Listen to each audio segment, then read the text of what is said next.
Good evening, everybody. It's the Cryptid Huntress, and man, do we have a cool show for y'all tonight. I have interviewed, I have remote viewed, not interviewed, I have remote viewed the Hoover Dam, and particularly what's around it and what's underneath it. Okay, so I know you guys are pretty familiar with the Hoover Dam, and if you're not, you're gonna be after tonight's show. This is going to be one for the history books tonight, and I'm not saying we're going to rewrite history, but we're going to uncover some mysteries surrounding the Hoover Dam tonight, and a lot of occult symbolism has to do with this dam. The exact date, the exact time of the ceremony of the unveiling of the dam, and all that kind of stuff. The big opening ceremony. It is all astrologically placed and precise, and we're going to really dive into that tonight. And my data, I have a lot of data. I have more data than most targets that I've done here, and so it's a deep rabbit hole. And not only do I have all this data, we got all the information on the dam tonight, I do have Gerald and Jane Fountain of Midwest Night Watchers here in the studio tonight. They have done extensive research themselves on old world, history here in North America, and much more, of course, and even the astrology behind all of this. We're going to talk about the stars tonight as well, and they do a lot of looking up into the skies, especially at night. So we've got that, and I also have a friend who sent me some really interesting information on what might be really behind the Hoover Dam and what they put there. Okay, so buckle up, buttercups. This is going to be another wild ride tonight. If you guys would like to follow along with my shows and check out my website, it's got all my archive shows there and a calendar of events of public appearances that I'm going to be making and presentations that I'll be giving, including the Super Soldier Activation Conference, which is coming up in a couple of weeks. I'll be there down in Orlando, Florida. So, of course, we had James Rink here yesterday, along with Barry Littleton.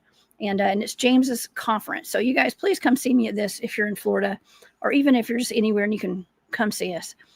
Come meet me at that conference. Okay, I would love to meet you guys. Okay, of course, my data is all on my Patreon. That is the Cryptid Huntress over on Patreon. And thank you to all my Patreon members. You guys do mean the world to me. And I do appreciate your support. All the data is listed there right now, along with all of the information about the targets tonight, and pictures and graphs and maps and all that kind of stuff. A lot of the stuff I'm going to show tonight is on my Patreon. So it's almost like a PowerPoint. Go get it and check that out. I also have a shop called War Woman Goods, and I do appreciate all your support, you guys. Y'all are awesome. Okay, well, let's get into this tonight. And I'm going to pull up Jane and Gerald right after we do the intro here. I have so many papers, y'all. Here we go.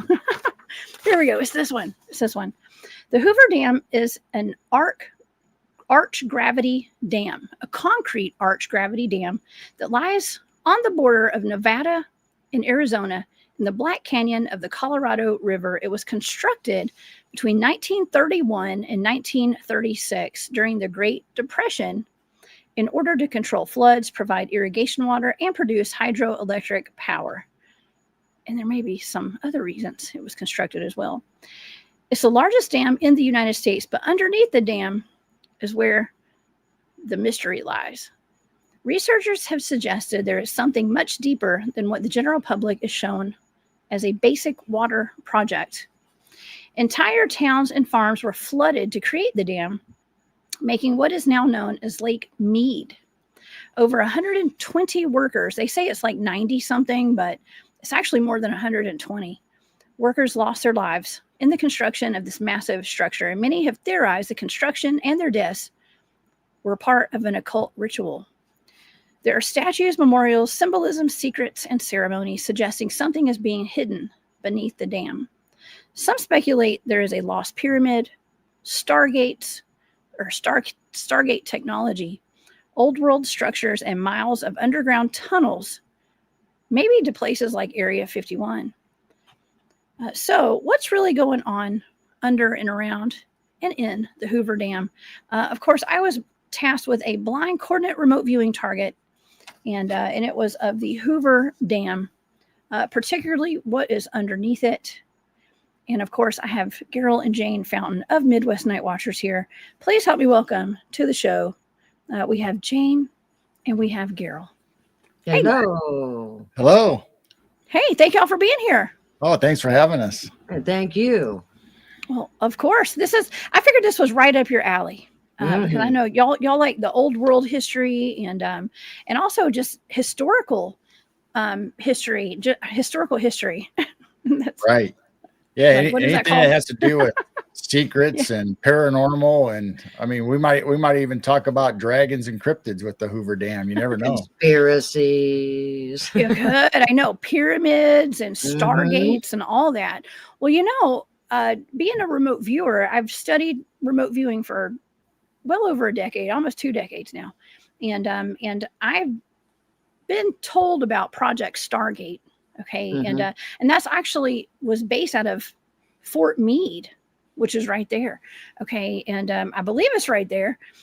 Fort Meade has got to be at Lake Meade, I would assume, and that is a remote viewing psychic spy type of a program that they had out there. So yeah, so it's interesting that we are remote viewing the place where they learn remote viewing. remote view the remote viewers, huh? Yeah. Yes. Maybe my. so. Yeah. Well, what do you guys know about the Hoover Dam? Have y'all heard of any of the mystique of it? And what are your thoughts on it? Go ahead, Jane. You want to start? Well, I did hear that there's a pyramid underwater. I heard isn't there a statue down at the bottom or something like that? And men actually being, how do I say it, somehow fallen into the cement, so there's dead bodies in the wall, if that's correct. Yes. Oh yeah, during the construction. A lot of strange things. So you had that many accidents when you were pouring cement? I don't know. It's really interesting. They say it's around 90 something construction workers died during the making of the dam. But actually, I was doing some digging and I found it was like 121 or 122. Wow. And then that doesn't count the people who worked there who got pneumonia. There were at least 40 of those people, and they didn't count that as construction deaths. Even though they had construction, they think they got pneumonia from digging in the tunnels and things like that. So it was more than 120. Wow. Okay. Wow. Yeah. Yes. And from what I understand, they were putting the bodies inside the dam. Like they were putting them in the concrete as they died. That's really weird. I mean, I know like at Mount Everest, when hikers die, they just leave their bodies there, right? And this is such a massive project. I guess I could see why. It'd be hard to get a body out of there. I would assume. I guess, especially somebody fell to their death. I also heard it's not solid, that there's all kinds of rooms and buildings and there's things inside. There's definitely tunnels. Yeah. Oh yeah. Well. Wow. Well, it makes you wonder. Okay, and of course, people are like, oh well. It was just a big ritual because there wasn't a whole lot of. We're gonna get to the ritualistic side of this in just a minute, but there was really not a whole lot of mention of like who died and what. There were really no memorials until they put up this thing. Let's see if I can find it. There was one memorial here. Let's see. I can't see, y'all. Here it is, right here. Yep. And that's it. And it says they died to make the desert bloom. They died to make the desert bloom. And it's a man, naked man, swimming in the lake, I guess. Looks like it could turn into a merman or a siren. That's what I was thinking. So people talk about that saying, like, did they sacrifice people to make this project or whatever they're going to be doing to come to fruition, to exceed and expand? And they also talk about if you zoom in on those waves, there's like glimpses of bodies and stuff inside those waves. Ooh, really? Wow. That's what people say. I don't know. I haven't zoomed in on it or looked at it, but that's what they're talking about. Well, I'm going to be zooming in here. Not tonight. I don't think I can do that on my computer to zoom in for the audience tonight. But after we do the show tonight, I'm going to go back and I'm going to zoom in and look in those waves. There's also, there's one of the tunnels right there. Either it's one of the valves where the water's coming, into the lake, from the lake, I guess, into the dam, behind the dam. But they have symbols like this. Now, if you guys have watched, the shows that Arkeem Ra and I have done together, Arkeem has stated, and Arkeem has been part of the Montauk programs and has participated in time travel. He says that he's been a time cop, a time soldier for Montauk and Project Phoenix. He claims, and I believe this, that in front of any kind of building that has a Stargate, they put a nautical star just like this there. So I find it very interesting that this is right there. Right. With all the zodiac symbols. Yes, it's really interesting. Let's see. I'm trying to find some other pictures. Of course, we have, there's some other symbols as well. Okay. I want to say that's the alignment of the stars, or it's a constellation, or the alignment of the stars on the day that this thing was dedicated, right, by the president. So, but this is the actual statuary, I guess you could call it, that's down there by the dam, and it's two winged figures down there at the bottom beside the dam, and some, I'm going to say, Freemasonry type symbols down there. If you look at the blue, I guess that's marble. Right. Yeah, that's the statues that I was talking about that I saw on other shows talking about.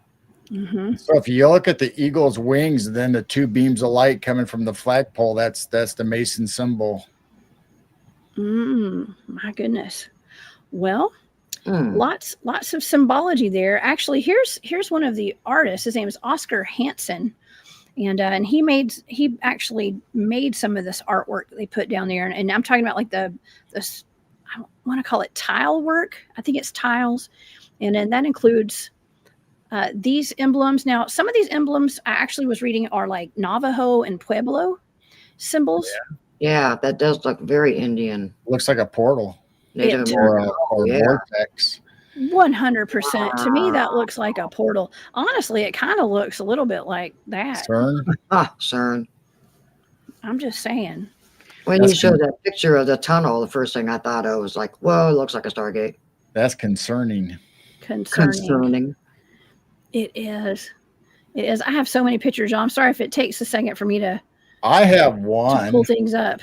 Well, I have many pictures also, but I have one that goes along with that. The star. Wow. Oh yeah. Yeah. If you. You're welcome to pull it up if you like. I will. I'll bring it right up. Okay. I'm just trying to get it sized so it'll look nicer.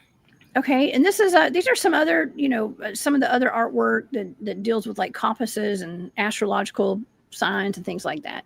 There's just a few of those. I'm just going to show some more of the artwork. This is actually at they call this the elevator, and this is actually significant here. Okay, because we're going to talk about something called a space elevator tonight. Okay. Oh.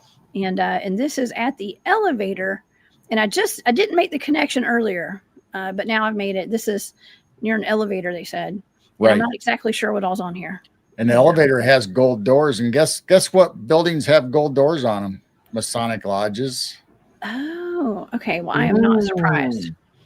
I am not surprised. So right underneath that, there's gold doors going into the building. Oh, wow. Okay. Wow. Well, that is not shocking. Okay. So this star map also is the same name of a Masonic lodge.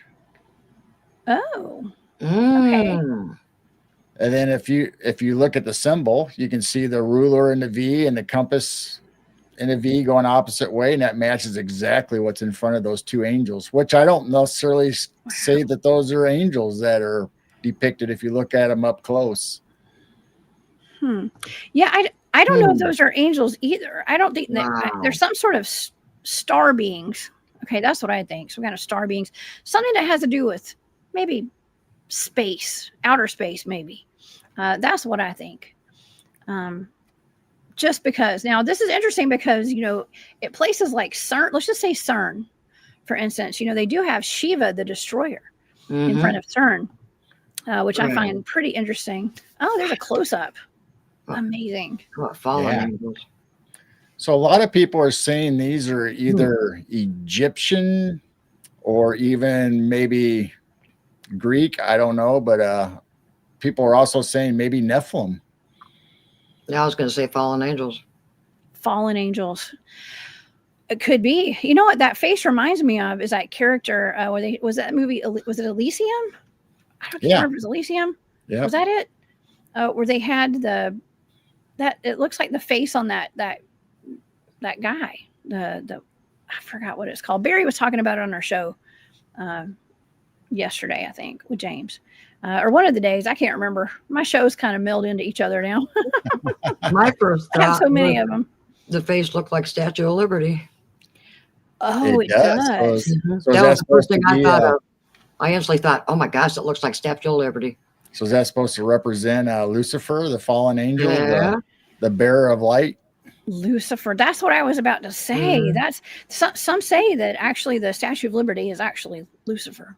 So, I mean, y'all, nothing surprises me anymore. Now, other people talk about there's two of them, and what else do we know? It has two angels. The Ark of the Covenant has two angels, two seraphim sitting on each side, and there's supposedly a secret compartment, a room that's sealed in the Hoover Dam. So, is this the seraphims that are protecting what's inside that vault? Oh man. Oh yeah. So what's in there? Is the Ark of the Covenant in there?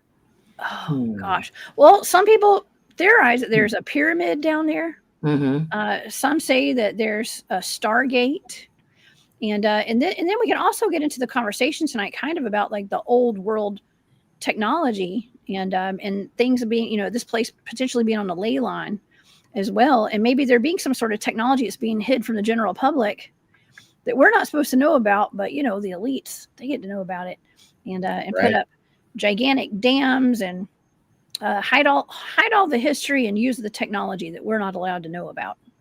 Right. And I don't know. I think the data might back that theory up actually for the target tonight. But yeah, I believe there's something there. But of course, the way that it is presented to the public, of course, it's a dam that is used for power generation. Now, here's my question. Okay, it's a power generation source for the surrounding area. Okay, and but what if it's powering something even bigger? It's the biggest. They've got the biggest reservoir in the United States, right there, of water. And what exactly is it powering? Okay, right. What exactly is it powering? That's the big question. Yeah, I think they've even talked about how the workers even noticed that the lines that they were laying when they were building this weren't going where they thought they should be going. Like there was extra sets of cables and channels going somewhere else. Oh. So maybe those are the workers that kind of disappeared. Oh my gosh. Wow. This is for entertainment purposes only tonight, y'all. Yeah, this is getting deep. Yes, this can get deep. We're just trying to connect some dots and we're just putting it out there. We're not saying this is fact. We're just talking about remote viewing and data and kind of putting our thoughts out there tonight on it. So this is a beautiful aerial view of Lake Meade right here. Wow. And I think that is absolutely beautiful. And of course, here's the Lake Meade, kind of like a map, I believe it's of Lake Meade. Beautiful area, of course. And, I'd mentioned that what exactly are they powering, right? Well, here's a map or a graph that actually shows a decline in Hoover Dam electricity generation since 2000, the year 2000. Wow. Yeah, it was powering up something fierce back in 2001 or so. That sounded so country, y'all.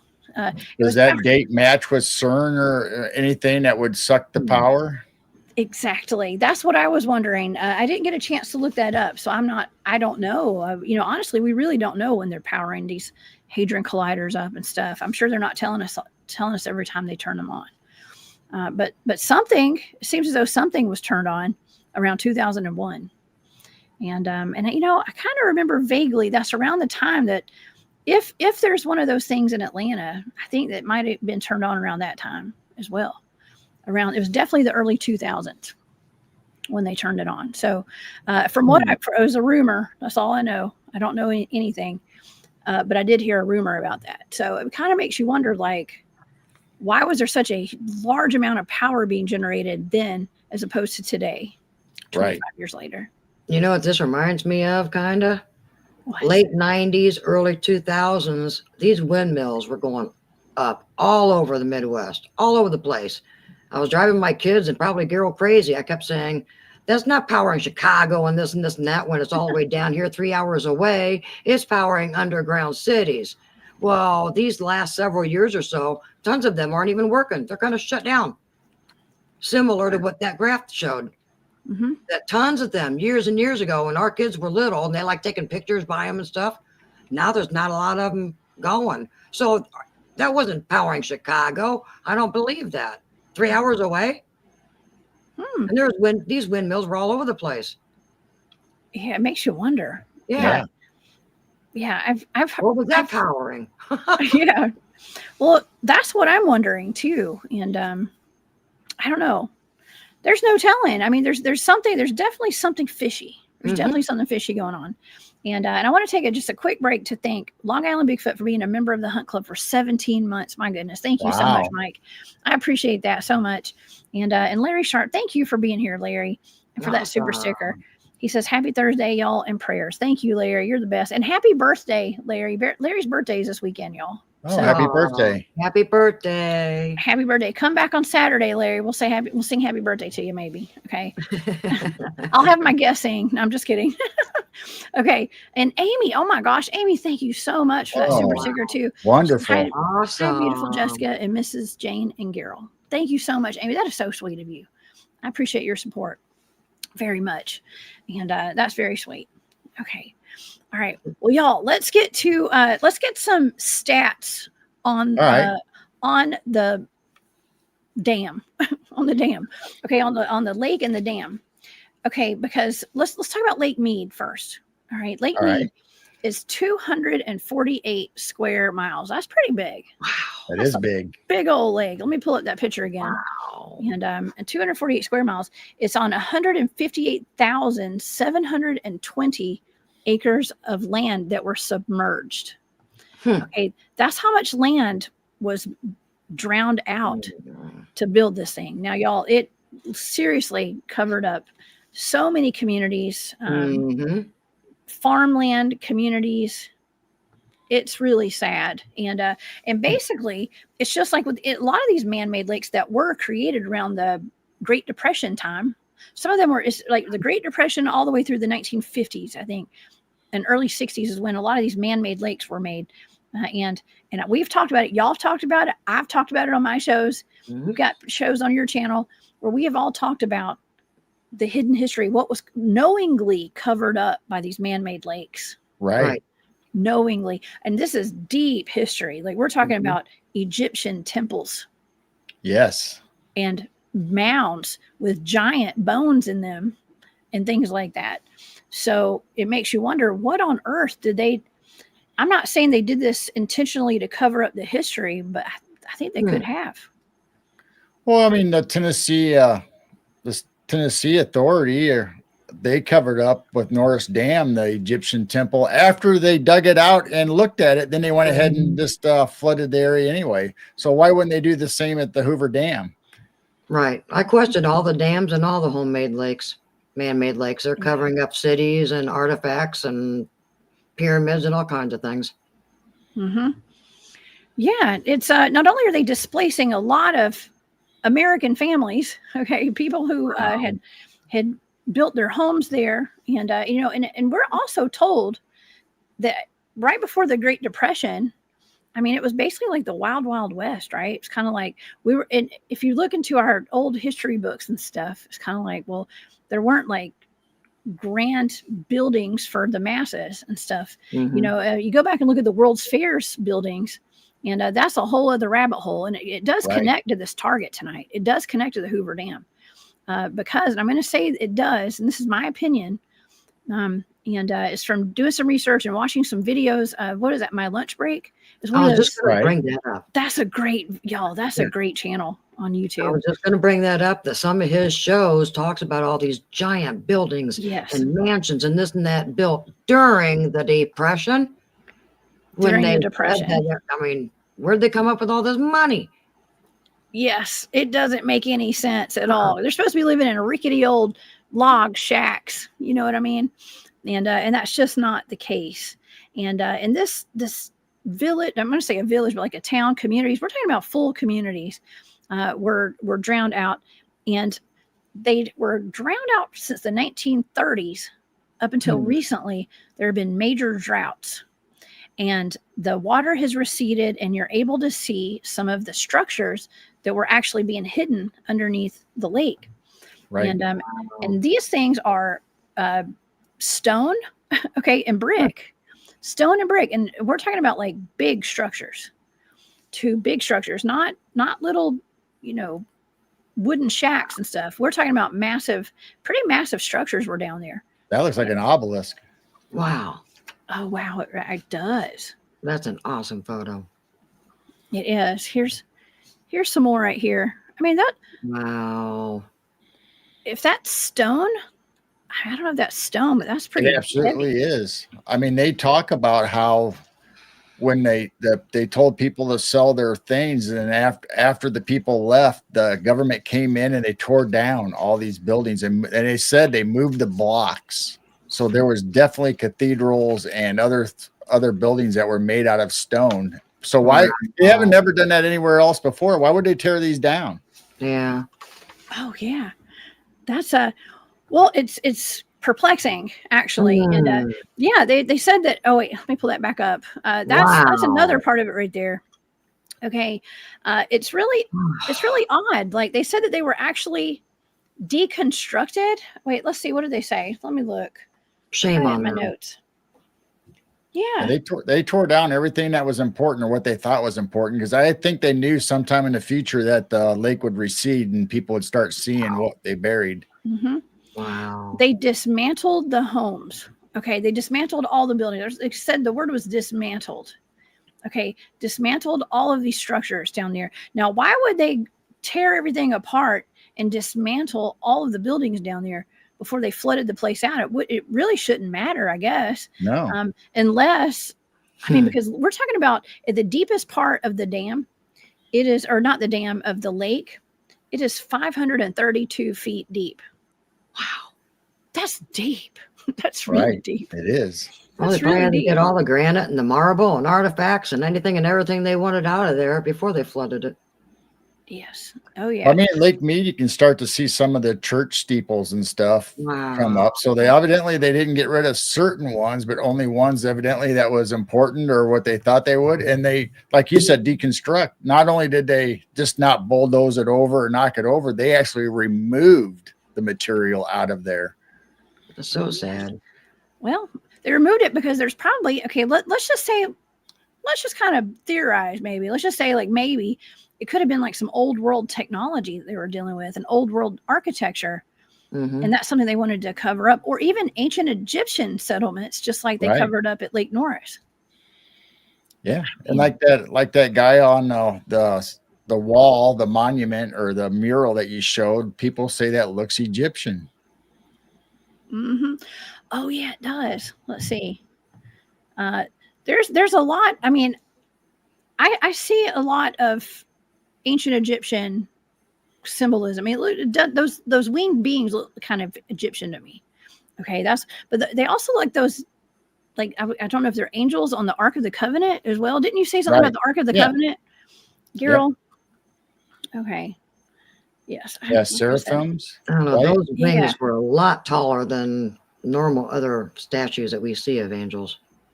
Oh yeah. Oh yeah. Well, Well, when I was watching my lunch break fella, he was talking about how it actually looks like that had been covered up by the mud flood. Like if there was a mud flood, which I believe there was, okay, that looks like some of what's underneath the water there at Lake Meade could have been part of a mud flood as well. And I can't disagree with that. Go back to that picture, Jessica. Which one? Would. This one? Yeah. So why are they sitting on black cubes? Oh, that's a good question.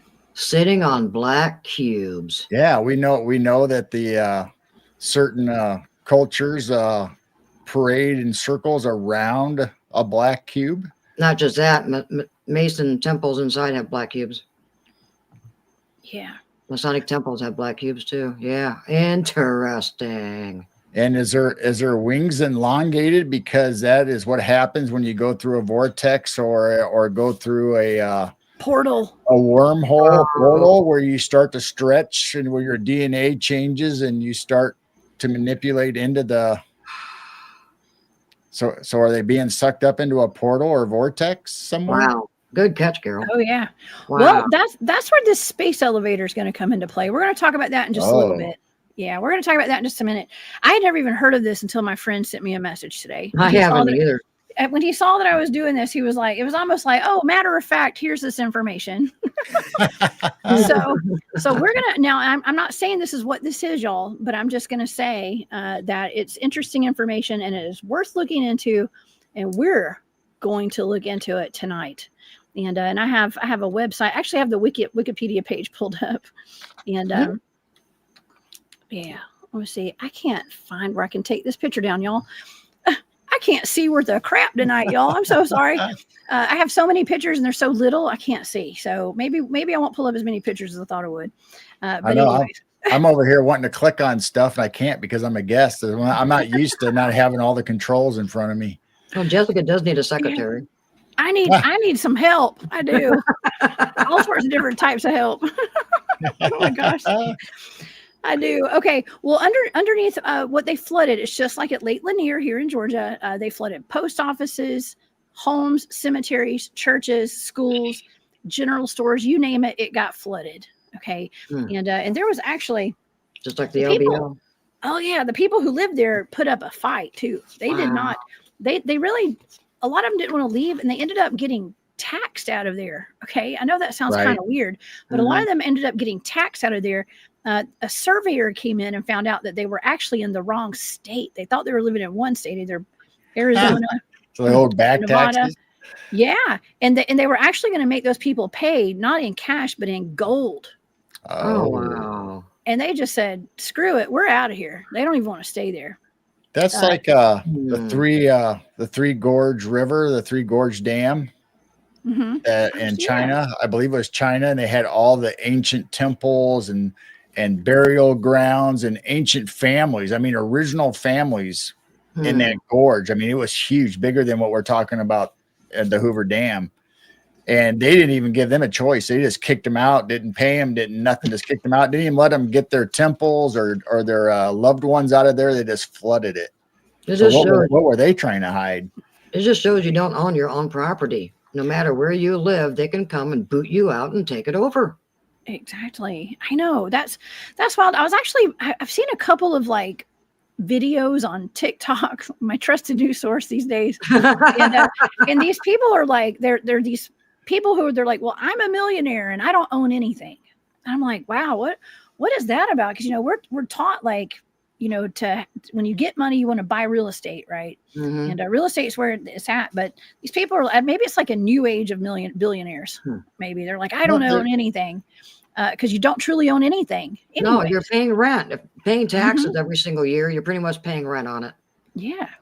But if you're a millionaire, they typically do not own possessions. They have corporations or other entities that own everything that they get to live in or make money off of. So they don't pay taxes on anything and they can't take that away from you because you don't own it. Yeah. Well, speaking of not owning anything, the American people can't really even get into a lot of the parts of like the Hoover Dam and stuff. Right. A lot of these national monuments or national places of national federal land, I guess, is off limits to us normal everyday humans. And we're not able to get there. It's blocked off. And so that kind of makes you wonder. It kind of like gives them free reign to do whatever they want. I mean, we don't know where all this money is going with all these black projects and, black programs and stuff and the black budget. There's all sorts of stuff going on underground. Okay. And probably at places like these dams. Okay. We don't know really what's going on there. But let's see, what else can we talk about before we get into the data tonight? Well, there's a certain company that has the same name as the little things that the angels were sitting on. If wink, wink, if anybody wants to put the connections together. That's where a lot of the money is going to. Oh, yeah. Well, it's really interesting, too, that you brought up that cube, because the cube is actually in my data tonight. Oh, nice. Yeah. There's a big old cube in my data. And, to me, a BlackRock company or a cube. Well, we're going to find out. Actually, a lot of times when a cube comes up in my data, I equate that to like a portal. Oh, okay. Well. So we have that to look into. Okay. Now let's talk about the dedication ceremony. Okay. So if you guys are like me, you were really interested in CERN when they first did their opening dedication ceremony. Did y'all see that? That was creepy. Yep. Mm-hmm. It was very ritualistic. I think that would be a good word for it. Dark.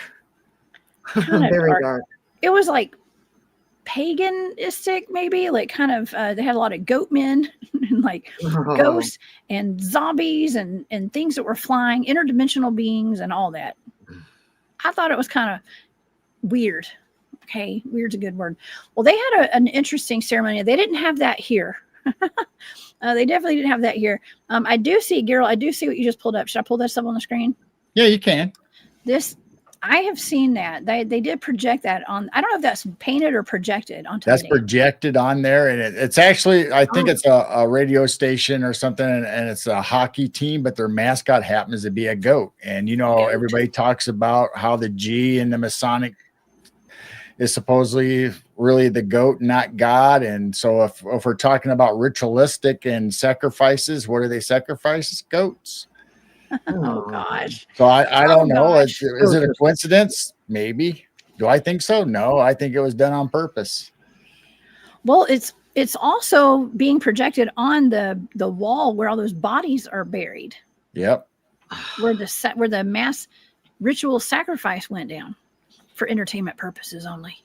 Why do goats always get the bad rap? I love my goats. I know, right? Yeah. I know. My sister I'd has rather own a goat than a sheep. Sheep are dumb. Oh my gosh. Yes. Boondock Mojo. Okay, Corey says sigils are demonic. They're demonic. And let's see. CERN ceremony is the cosmic dance of destruction. Okay. Interesting. And we've also got Shiva. I actually had a picture of Shiva, the statue, and I didn't get it up on here tonight, I don't think. But Shiva is out there. There's actually been video of people in robes doing a ritual in front of the Shiva statue out there. I've seen that. Yeah, I think they tried to play it off like it was a joke, but I don't think it was a joke. But you never know these days, y'all. You never know. Okay, well, let's see. Let me pull up this picture of the president at the dedication ceremony, if I can find it. Okay, that's not it. I'm sorry. Like I said, it's going to take me a second, y'all. It's all right. Your chest is drafting us. Oh my gosh. They're on fire tonight. There has to be a reason why they named it the Hoover Dam when originally it was supposed to just be the Boulder Dam. Oh. So why did they change the name? I didn't know that. Huh. Oh, that's right. They did change the name of it. All right, I can't find the picture, y'all. I must have put it on my Patreon and forgot to put it on here like I always do. That's but yeah, it's got the president there. I want to tell you, like, he made sure to do the ceremony at an exact time, exact minute, down to the second. Okay, and it was on September the 30th of 1935 at exactly 8:56 p.m. the moment that Jupiter and Saturn were prominent in the sky.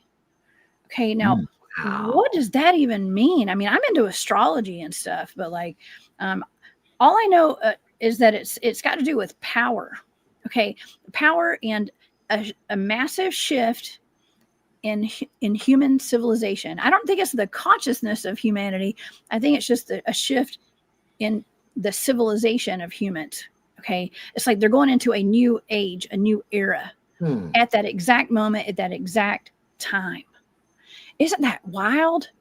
They would do that. It seems kind of ritualistic a little bit, if you ask me. But I don't know. Considering there's all of these symbols there, and it's very Masonic, and there's something to it. It seemed pretty special. And and I think honestly, even the things that we have today, all of the dedication ceremonies that we have, even in the United States, I'm pretty sure a lot of them probably do fall on exact minutes and seconds, just like they did back then, but they just don't say it. Mm-hmm. I'm just speculating. I'm speculating, but I think there's a lot more ritualistic stuff going on than is we're told or that we're aware of.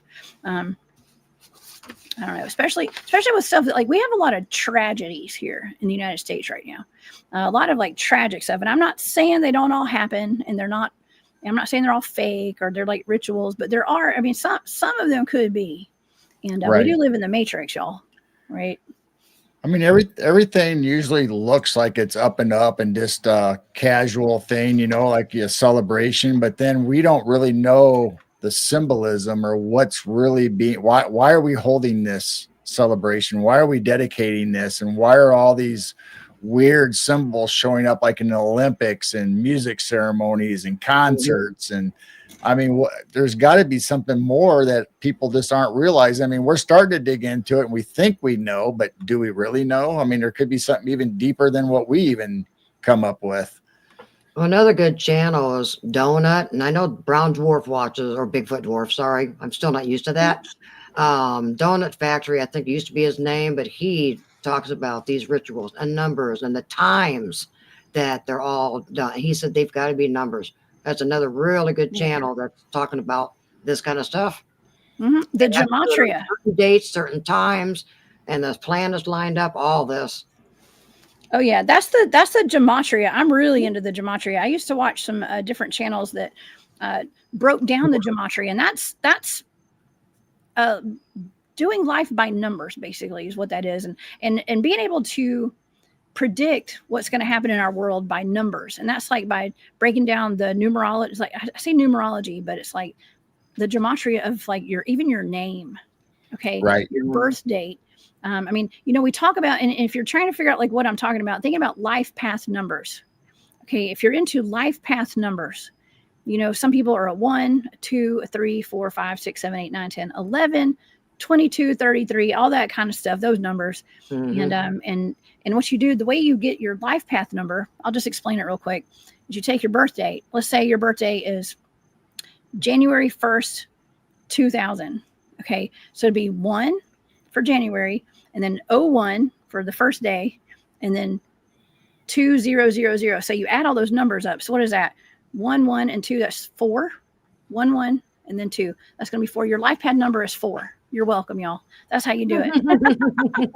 I hope I added that right.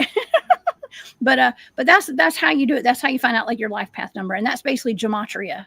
Okay, and I mean, that's not just gematria, but if you go and there's like charts where you can see like what number each letter of the alphabet is. Like A is 1, B is 2, C is 3, and you take your whatever word it is, and you put the numbers with the letters, and then you add them up, and then you take that number, and then you add those numbers together, and then you finally come down to like a single digit, basically.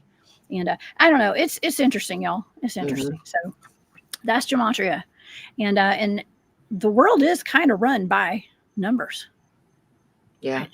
And you can use that to your advantage. Okay. You could actually do, like, I'm not saying to gamble or to take bets on stuff, but if you understand that this world is scripted, and this is for entertainment purposes only, again, don't take my advice.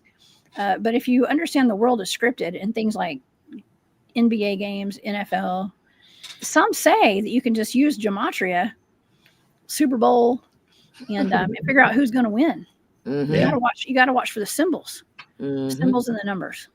Okay. So this is a picture of Teddy Roosevelt. Okay. This is who was president at the time. And he is the one who did the opening dedication ritual that day, if you want to call it that. And at exactly 8:56 on September 30th. It's almost September 30th now. It's only September 25th today. Yeah, we're getting back close. in 1935. Yep. So, yeah, I just thought that was kind of interesting. Almost 90 years. You said 35, right? It was 35. Yes. Almost 90 years. Yeah, 90 years. That's pretty cool. Now, do you we're told that we didn't have any kind of like major technology back then, 1935. This is during the Depression. This is like coming out of the Depression, really, but it's mostly like they say it's during the Depression when they started this project. Wow. We weren't supposed to have any kind of major technology back then. But what is a space elevator? Okay.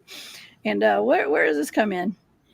Okay, but yeah, this was a huge project, and trying to see if I got any more notes. Sometimes you ever like had just so many notes you get lost in them. It's just like, right. Yeah. I'm just give up. I do that with pictures. I would get so many pictures, and it's like, okay, what order? I kind of knew when I was gathering pictures, but what order do I bring them up in? I give up. Let's just look at some pictures real quick, and we'll go over the data. Okay. I mean, this is a massive place. It's open to the public, though, right? You can go there and you can take tours of it. I think it's open to the public. Parts of it are, not all of it. But they even have bridges and stuff. I mean, that's dedicated. I think that's like the Pat Tillman Bridge, if I'm not mistaken, right there. And I think you can still walk on the upper layer of the dam, and they still take tours down inside. Wow. Okay. All right. I've got some notes right here on the dedication, actually. And okay, so let's go back to the dedication ceremony. Okay, with most of the work finished on the dam, they just had a little bit more left. Just the powerhouse remained uncompleted. The formal dedication ceremony was arranged for September 30th in 35. It coincided with a Western tour being made by President Franklin Roosevelt. In the morning of the dedication, it was moved forward 3 hours from 2 p.m. Pacific to 11 a.m. And it was done because there was the Interior Secretary had a radio slot or something like that, but they didn't know. I think everybody freaked out because it had to be precise time for the ceremony, which does reinforce the fact this was a ritual of some sort. I don't care what anybody says, that's a ritual right there. And they say that despite the change in the ceremony time, the temperature of 102 degrees Fahrenheit, ooh, that was hot. They said 10,000 people showed up for this, for the president's speech. And he didn't. Where could they have 10,000 people on the Hoover Dam at? I don't know. Who knows? It doesn't say. But they were there. And yeah. And so I guess he was the first president to ever make a trip to Las Vegas, Sin City. He was the first president to ever go to Sin City. Okay, is what that says. I wonder if he gambled a little bit. He probably used gematria. He knew gematria. He went and gambled. But it said that so there's a company. The company that took the bid to build this thing was called Six Companies, I'm pretty sure. And so they had negotiated with the government through late 1935 to 1936. They settled all claims and arranged for the formal transfer of the dam to the federal government. So this is where they handed over the project to the federal government, was on that day. And actually it was on March 1st of 1936. And Secretary Ikes formally accepted the dam on behalf of the government. I think I have a little cartoon. This was in one of the papers. They were like, Hoover Dam, it can't be done, Mr. Ikes. Ikes. Yeah, there were people that were doubting this would ever be done. And I'm sure it caused a lot of controversy and stuff. I'm sure it did. Well, I mean, how would you feel during the Depression? You are in a bread line or soup line, and the government spending millions, if not close to $1 billion on a dam that's not going to benefit you. Yeah. It's just it ruined people's lives.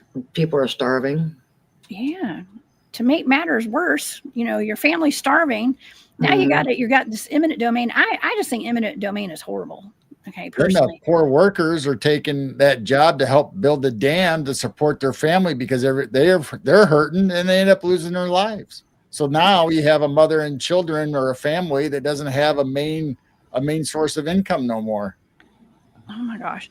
It just sounds like tragedy and just suffering and loosh. Dare I say loosh?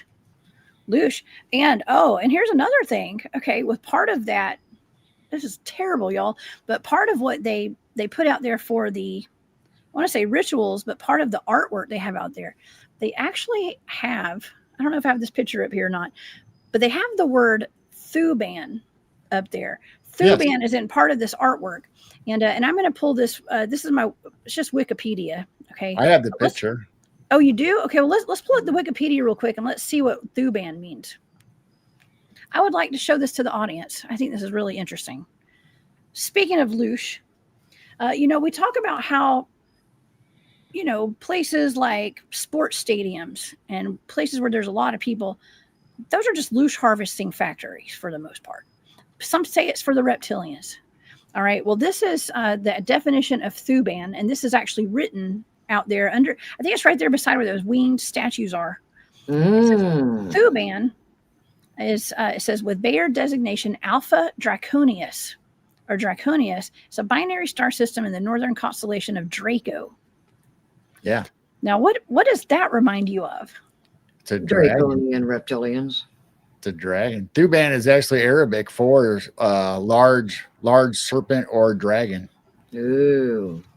Okay, why would that be posted right there at the Hoover Dam? Why? It wouldn't be just random, would it? Maybe there's a dragon that they covered up also. Oh my gosh. Well, okay, I'm going to take that down. I just thought we needed to point that out. That's that's a good detail. It's kind of important, I think. So maybe it has something to do with the reptilians as well. We've heard rumors that the Bushes were reptilians, right? Right. So, all the Illuminati. Yeah, for sure. Okay. Well, all right. Well, how about this? Let's just get to the data tonight, I guess, because there's a lot to go over. And also let's look at the ley line map real quick before we get to that too. Yeah. Let's see. I think I have a ley line map, and let's see if it goes. It's supposed to be built right on a ley line. Let's see if there's a intersection of ley lines. Well, it's going to be right there at the corner of Nevada and Arizona, right? So I'm going to have to blow my screen up. And I don't know. Maybe there's they could be a ley line that goes through it. I don't know. I am pretty sure there's a ley line that goes through it. And if there was some sort of old world technology, let's just say, I'm not saying there was, but if there was, or there is some sort of old world technology that they are harnessing down there to maybe have a Stargate or something like that.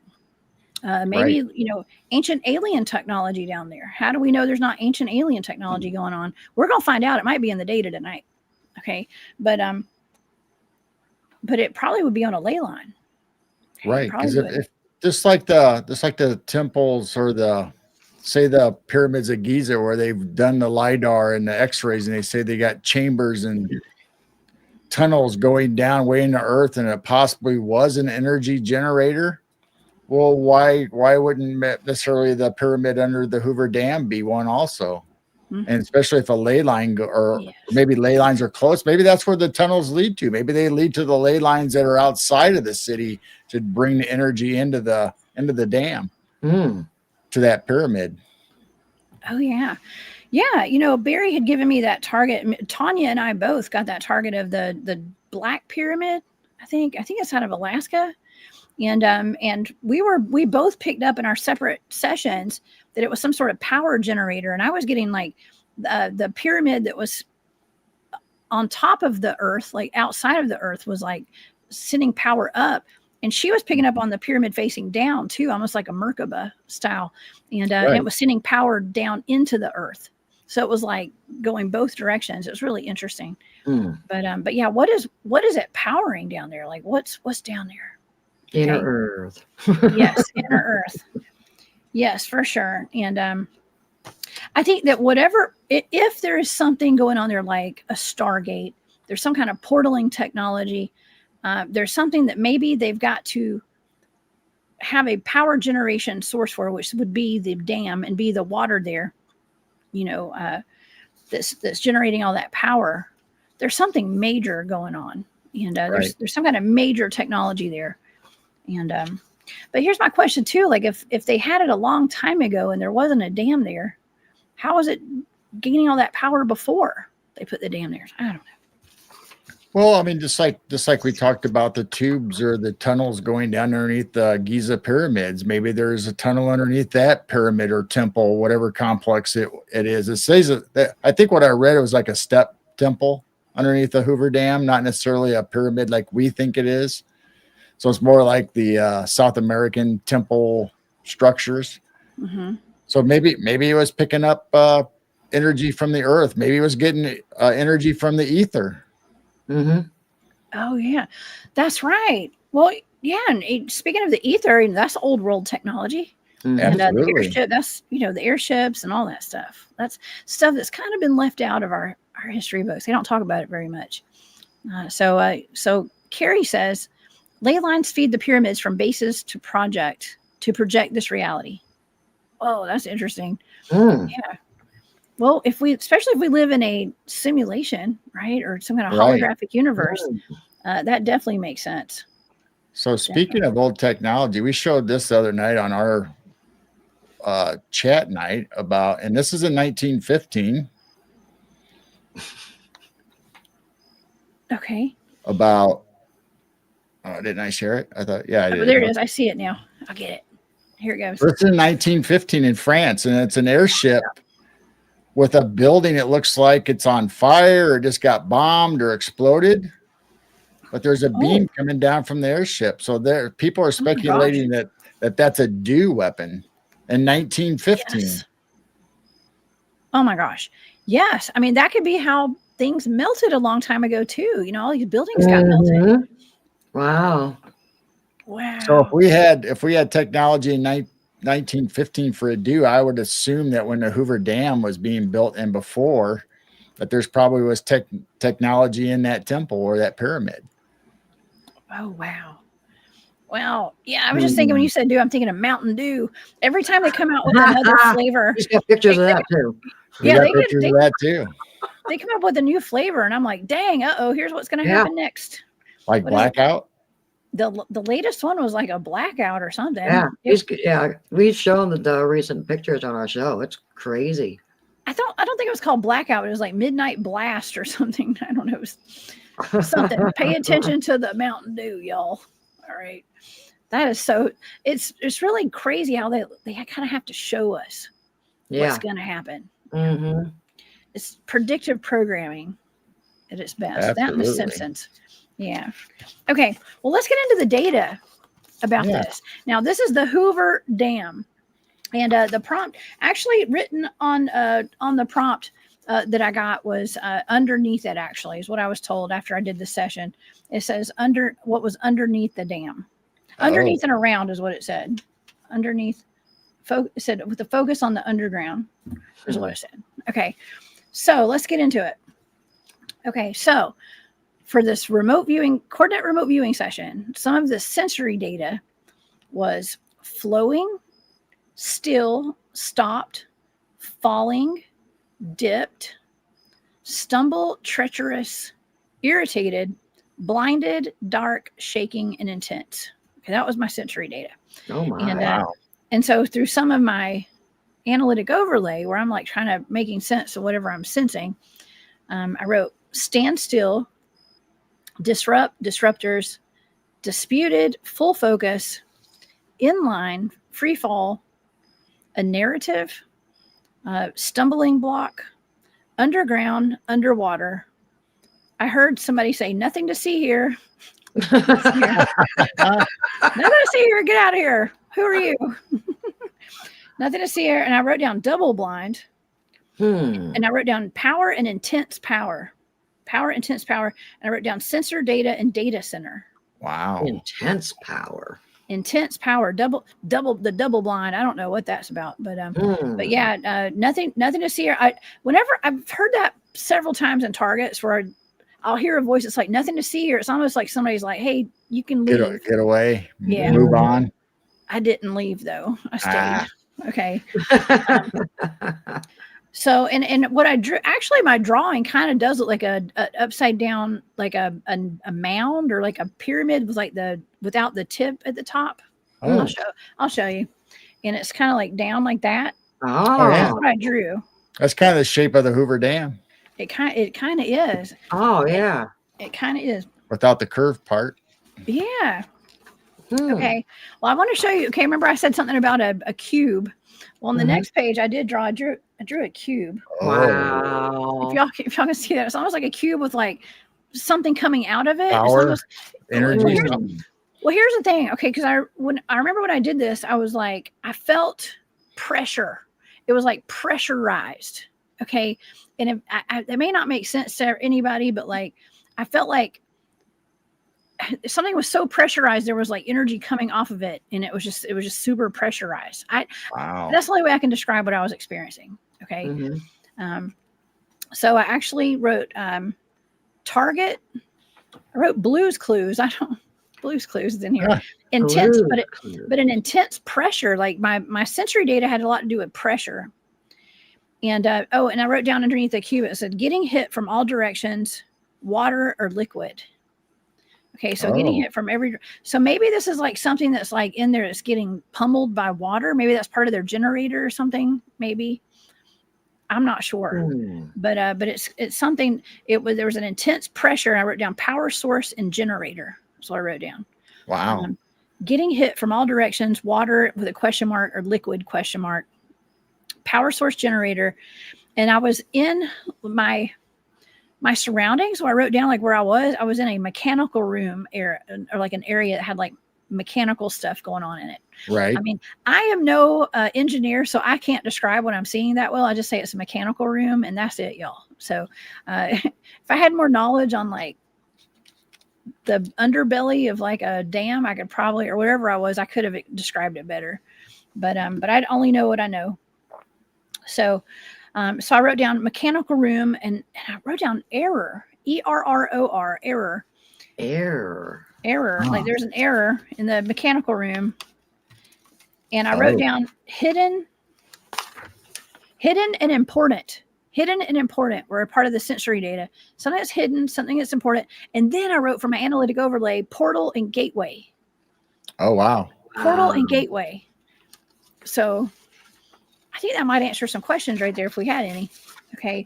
And I think that's interesting too, because a lot of times when I draw the cube right here that's in my data, sometimes I draw a cube that has a connection to a portal usually in my data. So very interesting. So portal and gateway is in my data. Wow. All right. But wait, there's more. There's more. I have 2 more pages. And okay. And then I wrote, I was picking up on something that was developed after I wrote down portal and gateway. Portal gateway. I wrote something was development, sad, and I wrote down sad abuse. Okay. Oh. So sad abuse. It's like one phrase, sad abuse. And I was seeing something that was oblong or round, and it was curvy, like it had something curvy to it. And I wrote down the elements, an elements chart. Oh. So I was seeing something. See, here's the thing that I kept seeing over and over again, a checkerboard pattern. I kept seeing a checkerboard type pattern. And I actually ended up drawing it on the last page because I was like, I can't get this out of my head. There's a checkerboard pattern. Now, what is checkerboard pattern? Masonic floors. Freemason. That's Squares. Right. Yeah. That too. So, but I wrote down like element chart, and I started getting goosebumps. I started hearing white noise. White noise actually could be like the dam or the water, I guess. Yeah. I remember when I was doing a high priority target a long time ago, and it turned out to be a missing person. And the missing person, I wrote down white noise because I was hearing white noise. I was by a dam. I didn't know it. I actually drew out the dam and everything with like circles on it, exactly what the dam looked like at the Hoover Dam at Lake Lanier. At Lake Lanier, the cursed lake in Georgia. The guy ended up being found in Lake Lanier, and that's where I was. His body surfaced there about a month later.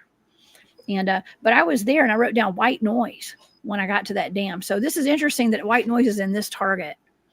When I remember writing that down when I was at that dam at the Hoover Dam, when I was locating that man's body in that target. Okay. You know, another thing about that cube with the energy coming off of the rays. Mm-hmm. What if the Egyptian temple or the temple below the Hoover Dam actually had some kind of technology for energy and they just now figured it out? So that's why your chart showed from 2010 or whatever to now is decreasing energy because they're producing their own. Maybe they got a 0-point energy technology from another race. Ooh. 2020. Yeah, you said it declined. So maybe somewhere around 2000s, they actually were able to start turning on the technology that they found in the temple or the pyramid. That's a big dip. That's a big dip for just 20 years. Wow. Well, if you got 0-point energy, you don't produce anything. It's just there. It only produces the energy that it needs. So the more you draw on it, the more it produces without taking any resources. Oh my gosh. That's a wonderful point. That's a wonderful point. It could be. I mean, there's a significant dip there and it hasn't gone back up in 20 years. Or yeah, that's been 20 years. So right? maybe they're not using that's why Lake Meade is deteriorating and going down because they don't need it. They have a different technology. But aren't they worried about what's going to be discovered? They already tore it down and moved all the material that they cared about. Yeah, the important stuff. Right. Yeah. Yeah, that's right. That's that obelisk right there. Yes. Now we're getting a good glimpse as to what all's down there. Actually, you know, and this shows you how low the water levels have gone too. Now this picture is not from this year. This is from a few years ago, but you can see the water levels are usually up to where the water, where that side of that mountainside is gray. Okay, the white area is where the water level usually goes. Wow. So, yeah, that's pretty fascinating. I think the mobsters in Vegas is more concerned about what's in Lake Meade than the government is. Oh my gosh, that's interesting. We're going to talk about that after I get done with the data because some think that Jimmy Hoffa got put in the dam actually, or in the Lake Meade, or maybe put in the concrete at the Hoover Dam. Yeah, I mean not when they built it, but I don't know. Maybe it wasn't they built. I don't know. I don't know what year he disappeared, but some people have speculated that. Okay, yeah. Oh, well, okay. Well, okay. So I was hearing like a white noise, right? And I got goosebumps. And as soon as I got the goosebumps, I wrote down old and ancient. Oh. And the next thing is, so I wrote down because what I was seeing, I was literally seeing this. This was with my surroundings. Because, you know, in remote viewing and coordinate remote viewing, I have a chart. And everything that I experience goes in its own little nice, neat little area. Okay. So like when I'm experiencing like my environment, like what I'm looking at and what's around me, I put it in this one certain column and I wrote down ancient mounds, ancient site, and magical. Wow. Magical. And then I wrote down in the analytic overlay, dark magic. Oh. Yeah. Dark magic. Dark magic. Imagine that. The federal government and military using dark magic. Never heard that before. Who would have thought that? Yeah. Dark magic. Well, then it kind of makes it, I'm not going to say it lines up with like the whole CERN opening ceremony and, you know, opening portals where they're letting interdimensional entities in and out. Yeah, there's no connection there. Things. I don't know. Could be. Yeah, this is for entertainment purposes only. Oh, yeah. Oh, my gosh. True Seeker says, "Oh, we will never find Jimmy Hoffa." Why, does he know something that we don't? I don't know. That's a good question. Okay, so all right. So the last thing I said, I've seen ancient mounds, ancient site, magical is what I wrote down. I wrote down dark magic, And then on the last page of my data, I wrote down something that was round. I was seeing something round, and I wrote down an island. Okay, an island. And then I wrote down surrounded by water, land, and a man-made structure. That's what I wrote down. Wow. And then some of the last things I wrote down in this session were rituals, magic, magus or magus or something like that. I wrote down magus, Freemason, and then I finally wrote down the checkerboard. I kept seeing it over and over again, so I wrote down that. It looks like something out of Minecraft. Okay, but I have a kid, so that's why I associate that with Minecraft. But yeah, but that's what I was seeing. And I wrote down Freemason Illuminati checkered floors. Is what I wrote down. And oh gosh, y'all, the last thing I wrote down. This is terrible. Do you want to hear the last word I wrote down? Yeah. Hell. Oh. And that's that goes along with what we were talking about, the Satans and the fallen angels with the statues. Yeah, the 2 statues. I shut it down, y'all. That's when I wrote down hell. I was like, oh, no, we're done. We're not going any further. Like, we're done. Wow. Yeah. Because I was getting into a lot of that. When I get into when I'm in a session and I'm getting into dark magic, ritualistic stuff and secret societies, I don't like being there. I know that I'm not welcome. Okay. And so when I wrote down the last thing that I wrote down, I was sensing that what I was seeing was I wrote down hell. Wow. And that was my analytic overlay. And so I immediately shut it down.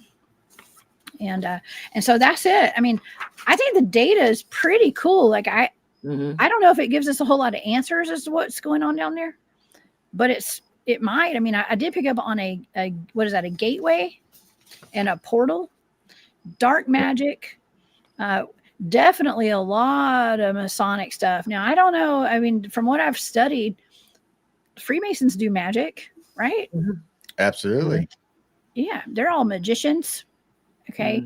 And I mean, I don't know if they all are, but I don't know if what I've read. Some are clowns. Yeah. Some of them ride in go-karts and almost run over us on the Christmas parade every year. Yes. And they're awesome. I like those guys. But anyways, yeah. I mean, this is a pretty intense target, actually. Wow. I think, especially ending on hell. Yeah. Right. Okay.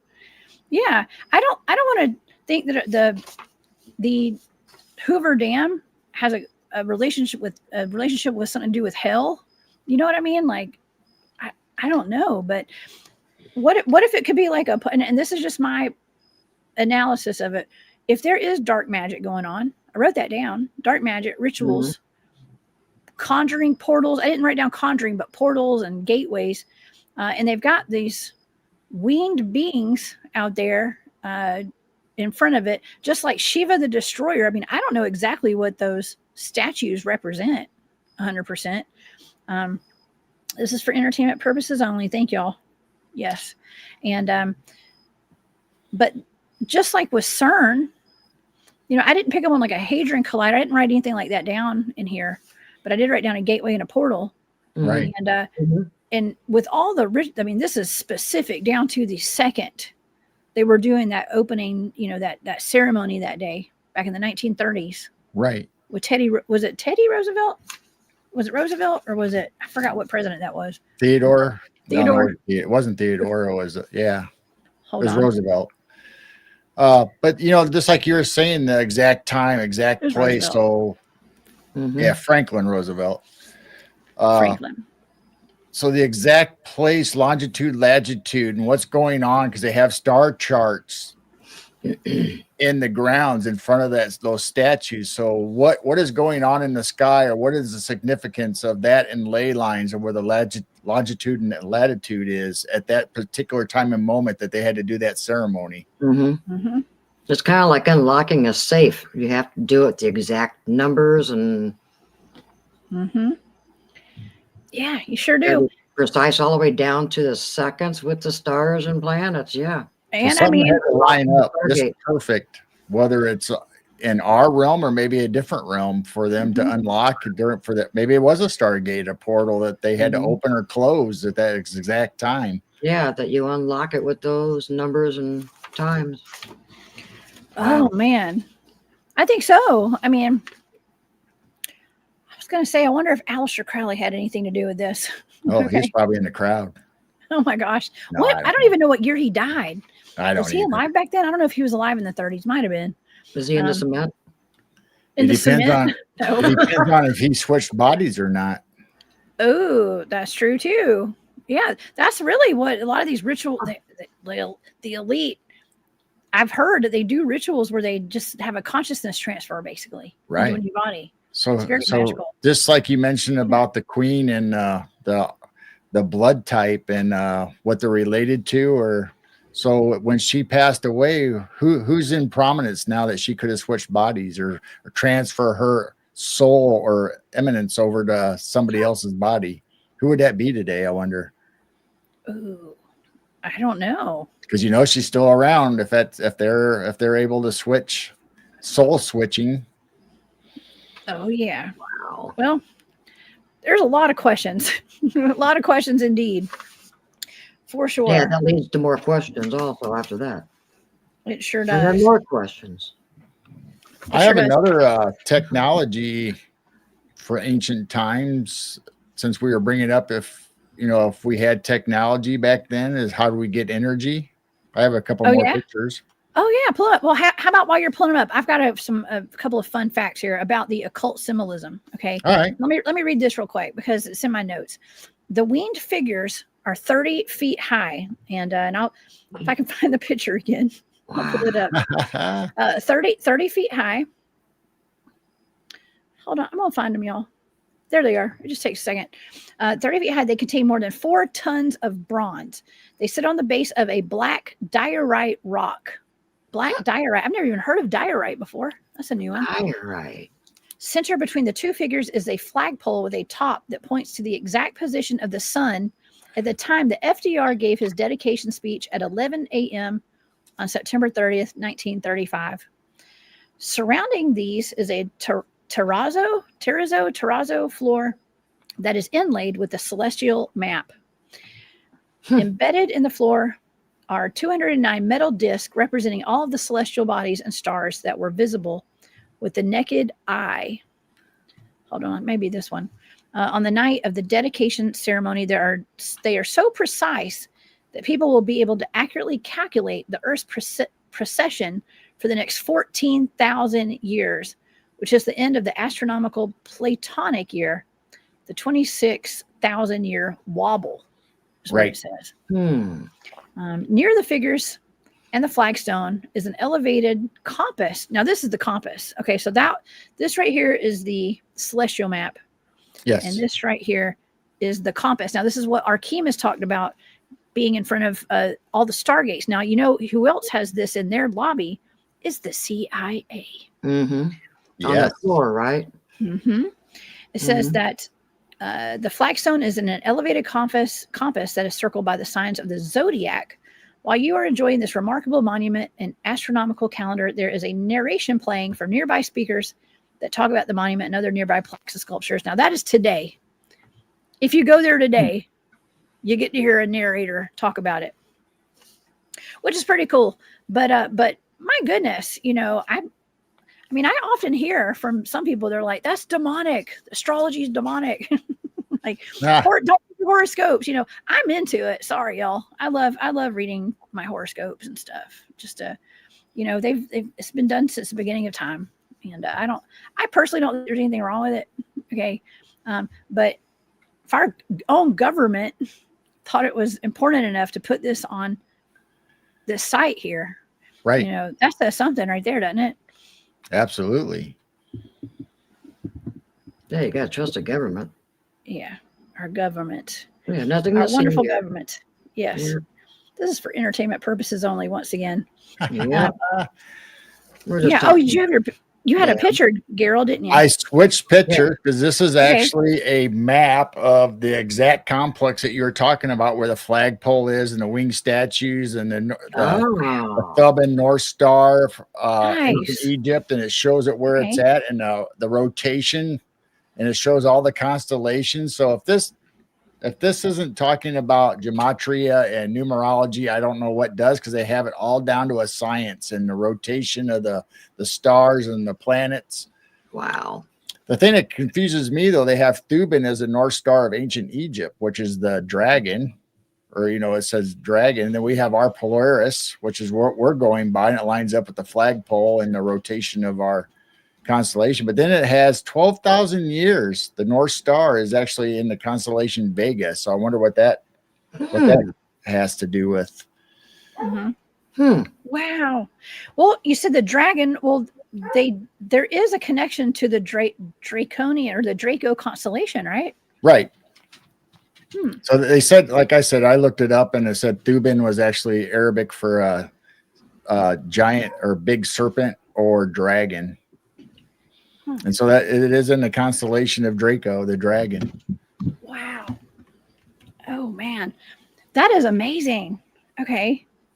So I do have the other picture about the energy, though. Okay. This is just fascinating to me.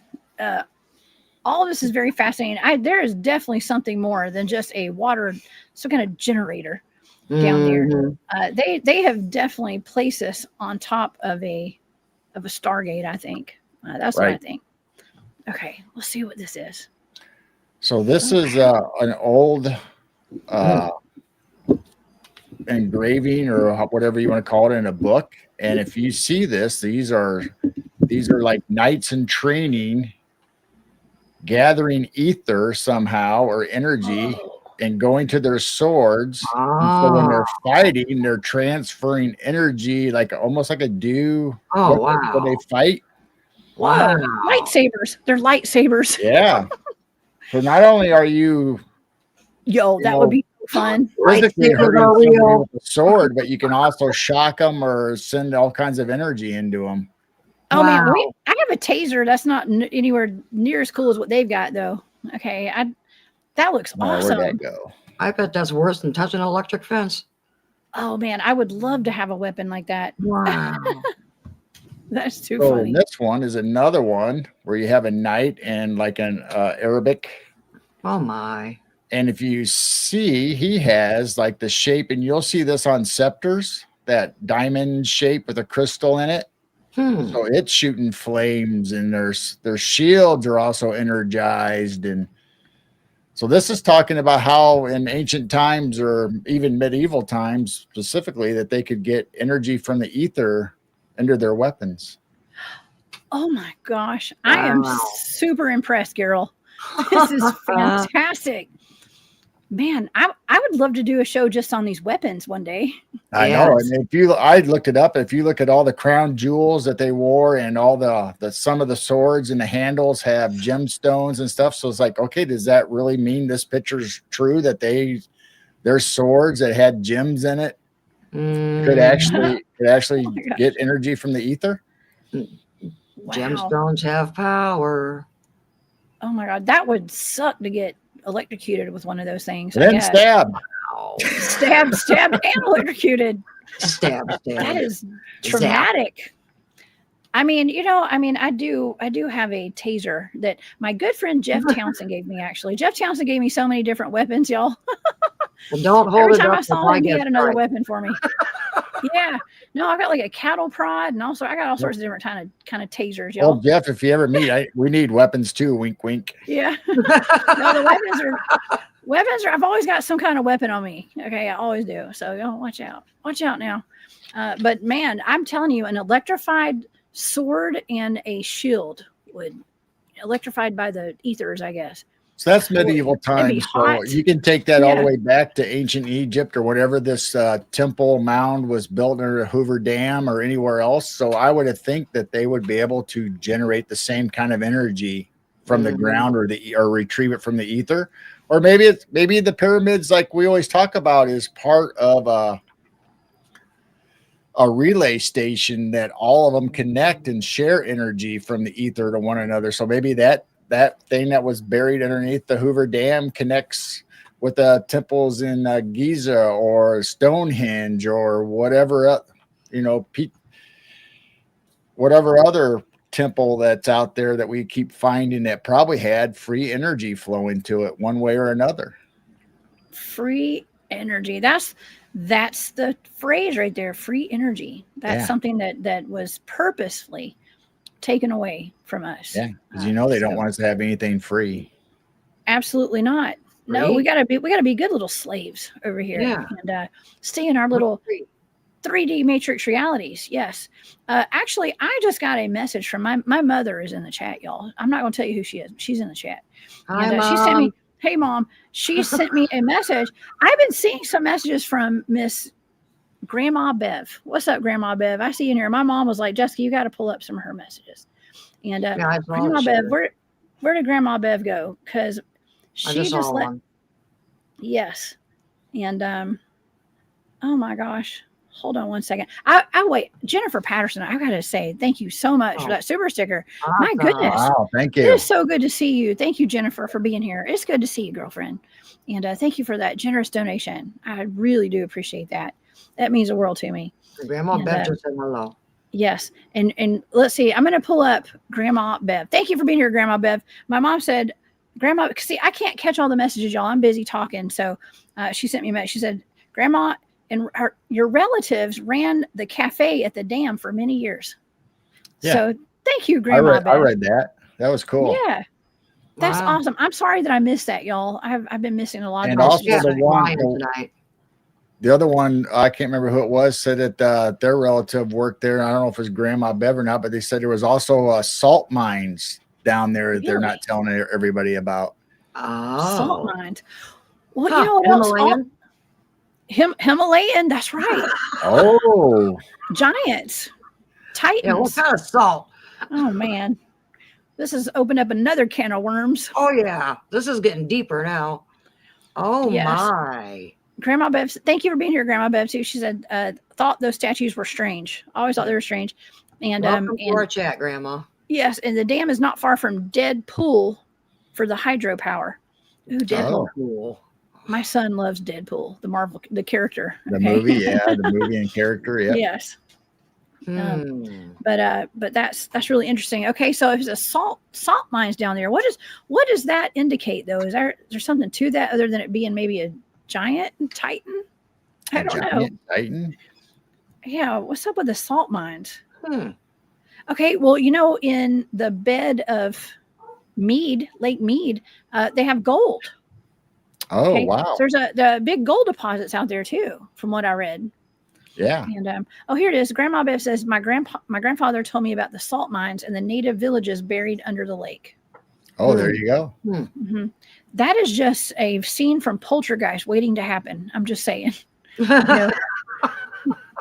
But if that's an Egyptian pyramid or temple, I mean, you would think they would have gold because everything that they had, as far as we know, was covered and plated in gold, or not, if not solid gold. And salt was very precious to the Egyptian cultures and every other culture that didn't have refrigeration for preservatives and for skincare and all kinds of things. So salt would be very important, not to mention maybe to make batteries. Maybe they use salt water or something to make batteries. Oh, batteries. Well, that's a generator too. So I guess the salt could like generate energy. Oh my gosh. My goodness. Wow. I'm learning a lot tonight, by the way. I really am learning a lot. I always learn a lot on these shows. I hope the audience does too. And yeah, you shall not pass. Yes, our bodies do need salt. We are made of salt too, aren't we? Yes. Well, okay, so I do have some interesting facts. Okay, facts. And some of these are just like people think these things, and I'm going to tell you if they're real or not. So, like I said, Jimmy Hoffa, some people speculate that Jimmy Hoffa is buried in the concrete in the dam. But I don't think that's true. Okay, but that is just something that people think. Also, the Hoover Dam really doesn't ever leak. Okay, just if y'all were wondering, it seeps sometimes, and the tunnel walls are wet. Dripping water will dribble down the rocks. Yeah, condensation. Yeah, but it does not leak. They say professionals advise that dams, no matter their geographical location, experience seepage, but it's not a leak. It does have natural cracks in the rock, though, but there's no sign or there's no indication these things will ever crack or it would break. But have you guys seen the $50 bill? And how people can fold them like origami? Some say you fold it into a pentagram. I hate that that's what it is. But you can fold the dollar bills. You know, there's actually some of these bills that you can fold, and it's like they say this is for entertainment purposes only. It's actually the Twin Towers falling. Yes, I When now you that fold one it I've just seen. right. I've seen that one. Okay. Well, they say this dam there's no way it'll ever break, right? But some say, now I'm not saying this is what it is, but there's a theory here, there's speculation, it's alleged that but if you turn the $50 bill, if you fold it just right, and then you put it together, after you fold it and then touch the two sides together, this is actually the Hoover Dam breaking. Right oh my. Yeah. And if it does break, they'll blame it on the leaks. Yes, you can't just stick your finger in the hole and then it's gonna, it'll stop it from leaking anymore. This would be major. Listen, if the Hoover Dam broke, that would be absolutely tragic. Wow. And I was reading where like some guy a few years ago got arrested for like he set off a bomb or something. Oh, try to sabotage it. Explosive.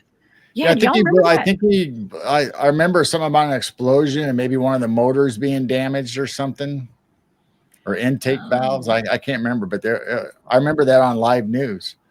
Oh yeah, it was all over. It was in the news for sure, and it seemed like I think it was. Did he get in trouble? He got arrested for like terroristic threats or terroristic something. I think so. Yeah, something to do with terrorism. Government. Yeah. Well, because this is a government building. I mean, not a building. Well, I guess it is a building, but it is federal property. And I'm sure it's pretty highly guarded. And probably can't be blowing stuff up, not get in trouble, especially out there. But it didn't do any damage to like make it explode or, put any cracks in it. But, I hate to say this, but seeing what I see and doing the research and watching all these, I'm just going to say FF. Y'all know what FFs are, right? I'm still a little hesitant to say certain words on YouTube. Yeah. You know what I mean? But FFs, and they're.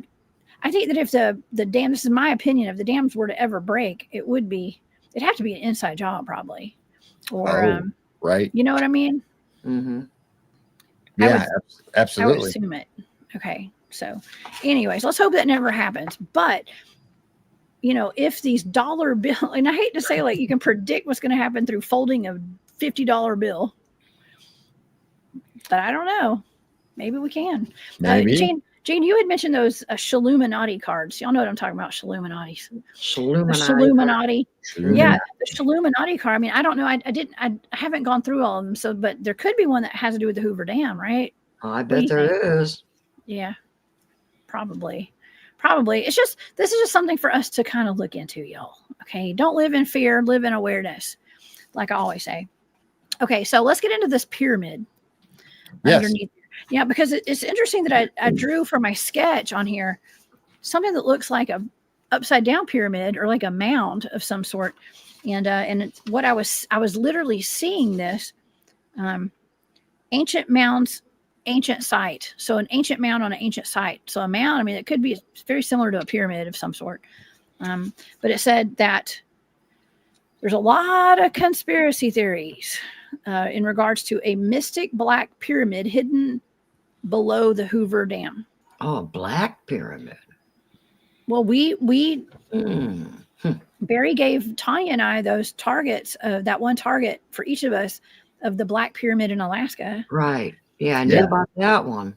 This could be very similar to that, actually. I mean, I wasn't really picking up on that, but it could be. Of course, people say that's not true, though. It's not true. They say if you stand at the base of the dam and look up towards the sky, the dam does look like a massive inverted pyramid, a concrete behemoth that is about the same size as the Great Pyramid of Giza. That's what they say. Wow. And as one of the first man-made structures to contain more masonry than the famous pyramid, author Joseph E. Stevens has referred to the dam as the Great Pyramid of the American West. Oh, my. Makes you wonder, doesn't it? It does. I need to look into this author, Joseph E. Stevens. Look into him. He has coined the Hoover Dam the Great Pyramid of the American West. Now, we know there are pyramids out. There used to be pyramids out west. Think about Pyramid Lake, for instance. Right. The Grand Canyon. They're Mhm. not classified as pyramids, like publicly like acknowledged as pyramids, but there do seem to be pyramids. And Yeah. a sphinx. And a sphinx. Well, they do have, well, if you go to like, you look at maps of the things that are, landmarks in the Grand Canyon, they do have like the Temple of Isis, the Temple of Set or something. Carol's got I the, think that's what I have it up right now. Carol's got that thank picture. you. Yeah, we showed Carol that. comes in clutch. Thank you. Mhm. There it is. So then the question is, let's see, I think I gotta go backwards. Did it really look like this? Yeah. Wow. Isn't that awesome? Yes. Is that what it really looked like? Yes. That's beautiful. I mean, they say that when that Kincaid gentleman went into the Grand Canyon and was on contract with the Smithsonian, okay, people aren't familiar with that. There was a gentleman who was like an explorer kind of that was contracted by the Smithsonian to go find this cave that had this ancient Egyptian settlement kind of thing going on in there. Mhm. And he found it. And they were describing the things that were inside of this cave, I guess, as having like a big gigantic Buddha, like statues of, Wow. it was almost like Asian and Indian and Egyptian, like all these different cultures had their artifacts in there, which was kind of wild, right? It wasn't just Egyptian. Inside the Absolutely. city held thousands and thousands of people. It was just massive on the inside. Oh, yeah. Yes, I think so too, Baja Girl. It says so many of Arizona's mountains are pyramids in plain sight. Mm-hmm. Yes. They say we have more pyramids in North America than they have in Egypt, right? Yeah. Yeah. So Wonder Jean why. says they say most of the mountains are sleeping giants that you can see the bodies if you look. Yes, for Oh. sure. And Right. some of Isn't them, that our last show? yeah, some of them you can actually, they say that's where Himalayan salt comes from too. Himalayan? I think it was Himalayan. a couple months Yeah. ago we were talking about all the sleeping giants and stuff. Yep. It was a good show. Look on Jessica's playlist. Oh, yeah, that was a good one. That was a good show. Yes, thank you. Silver Bushman says Pyramid Rock near Pyramid Lake. Pyramid Yes. Rock. Oh wow. Pyramid Lake is actually it does look like kind of almost like a melted pyramid there in the rock. It's like a rock pyramid, but that lake Wow. connects but kind of like underground by like some kind of underground water system to Lake Tahoe, and it's really weird. That's where they say that the spiteful mermaid lives at Pyramid Lake, and the water babies. Spiteful Mary. Spiteful. Wow. Spiteful Oh, mermaid, wow. yes. She was supposed to, I don't know, she's supposed to marry some human or something, and he left her in the lake, I guess, and she got spiteful. She got mad. Oh, And, my. And so she will actually drown men, and they say that it's mostly Caucasian men. Do not put your toe in that lake. She will get you. Oh She wow. will get you. Yes. She These days, targets. don't put toes in any water. Yeah. Do not get in that water at all. The locals know better. Actually, they don't get in that water. Wow. Yeah, especially the white guys. Well, I know where I'm not going. Do not go there, girl. Yes. Wow. But they say that there are people that drown in that lake every year. Every year, there's at least one person that drowns in that lake. And in Lake Tahoe, they have drownings too, of course. But the body sometimes will go underwater and they'll surface. Like if somebody drowns in Lake Tahoe, their body will surface in Pyramid Lake, and vice versa. If they drown in Pyramid Lake, their body surfaces at Lake Tahoe. Ew. Really? Yeah, Wow. because of I guess it's like an aquifer system or something that connects the lakes underground. I Wow. think. Yeah, they get sucked into one side or the other. It's really odd. It's really odd, but that's just one of those odd things. And well, let's talk about this real quick, because this was maybe not so much in my data. Okay, but I was contacted by a good friend, And I guess he just saw that I was going to do the show tonight. He was like, "Oh, here's some information." and so I wouldn't feel right if I didn't bring this up. Okay, like I just wouldn't be doing my duty. All right. I wouldn't be doing a service to humanity right now because Yeah, I don't even know let's what talk this about thing is. And so I have no idea what this is. Somebody in the audience might, Gerald, Jane, y'all might, but there's something that he sent me called a space elevator. And maybe it had some, and apparently, in his opinion, it has the Hoover Dam has something to do with the space elevator. Oh, Yeah, I've never heard of it. And I had not either. All right, let me share my screen. All right, something new. All right. We're going to get into this together. Okay, because I have no idea what the heck this is. Space elevator. Yes, he spoke very matter-of-factly about it as well. How many floors does it go up and down? I think it's supposed to be up to like a space shuttle or almost like a space station. They're going to have an elevator where it continuously goes with the rotation of the Earth. Okay. Well, okay, good. It's showing. All right, let me go back and read this. Okay, so this is wild. A space elevator is also referred to as a space bridge, a star ladder, and an orbital lift as a proposed type of planet-to-space transportation system, often depicted in science fiction. I want to be very clear. It's often depicted in science fiction. However, the main component would be a cable or a tether anchored to the surface and extending into space. An Earth-based space elevator would consist of a cable with one end attached to the surface near the equator and the other end attached to a counterweight in space beyond the geostationary orbit, which is at 35,786 kilometers altitude. The competing forces of gravity, which is stronger at the lower end, and the upward centrifugal pseudo-force, it is actually the inertia of the counterweight that creates the tension on the space side, which is stronger at the upper end, would result in the cable being held up under tension and stationary over a single position on Earth, with the tether deployed climbers or crawlers could repeatedly climb up and down the tether by mechanical means, releasing their cargo and cargo to and from orbit. The design would permit vehicles to travel directly between a planetary surface such as Earth and orbit without the use of large rockets. And this right here is a picture, as you can see, of Earth. There's Earth right here.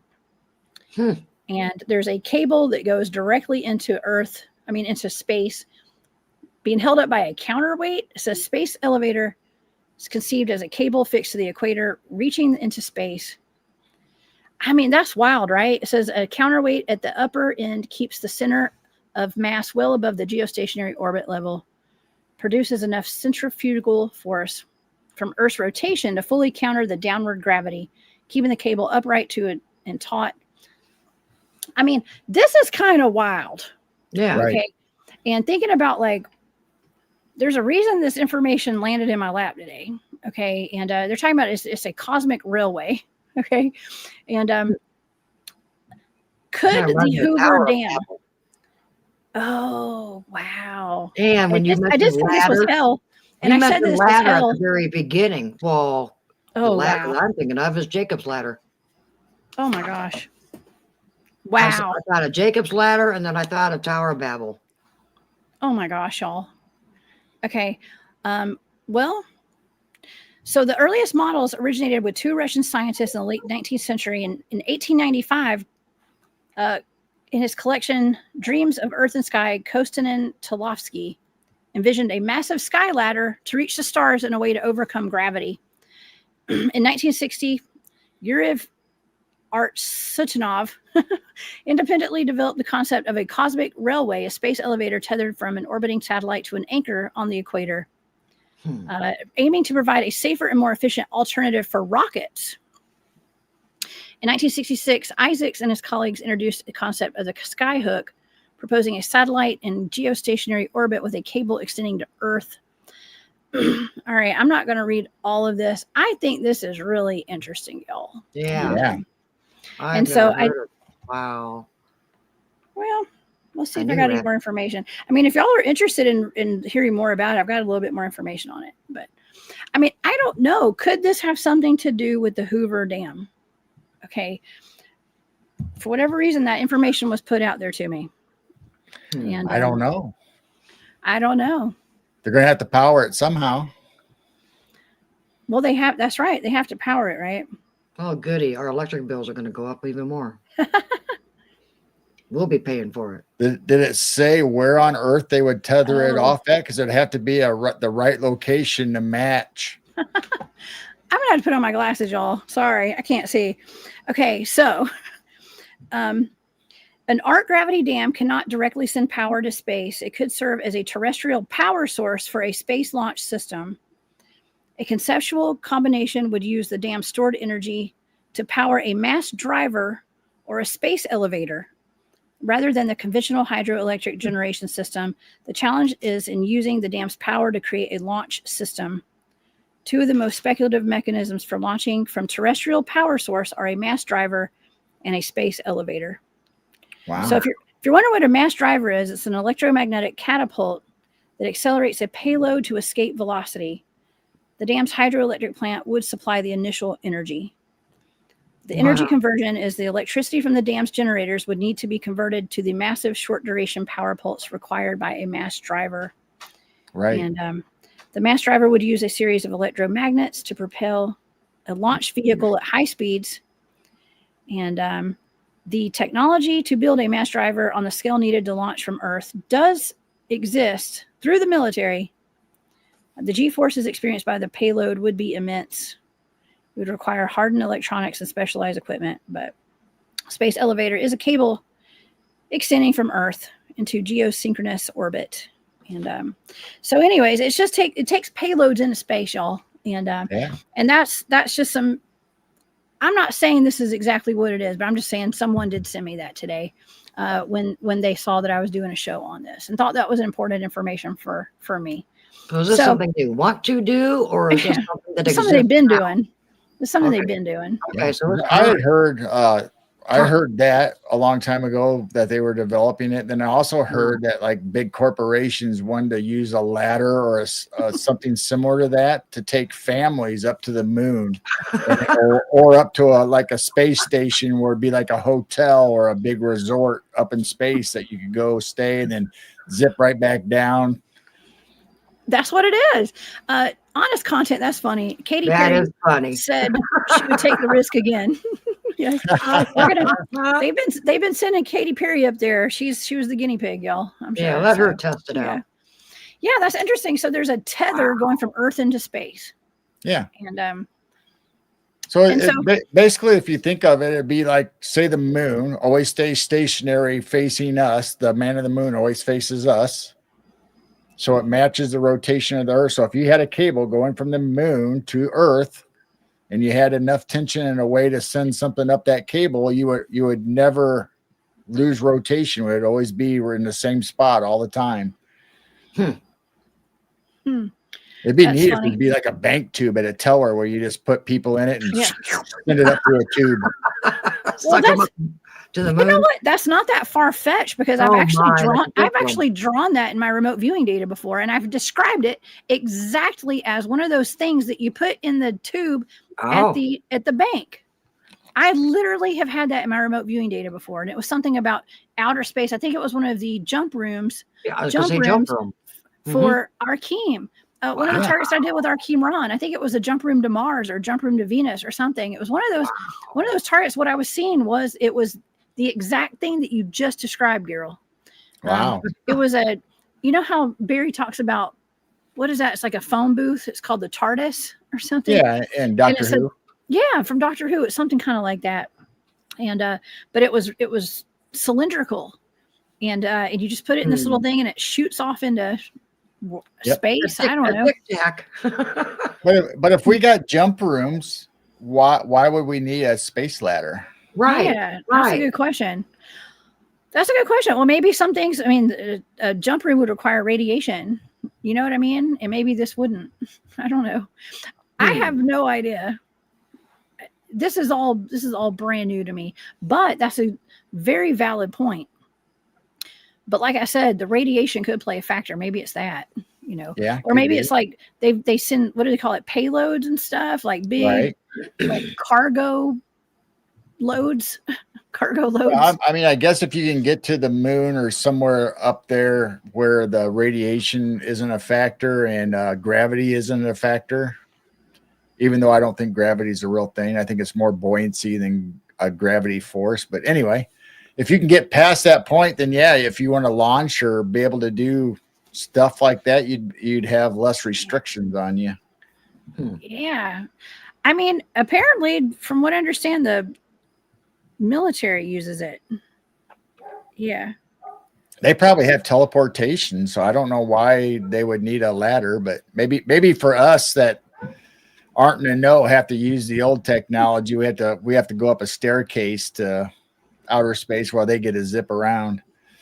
Yes, exactly. Well, somebody, let's see, Max Pack said, he was like, I think it was Max.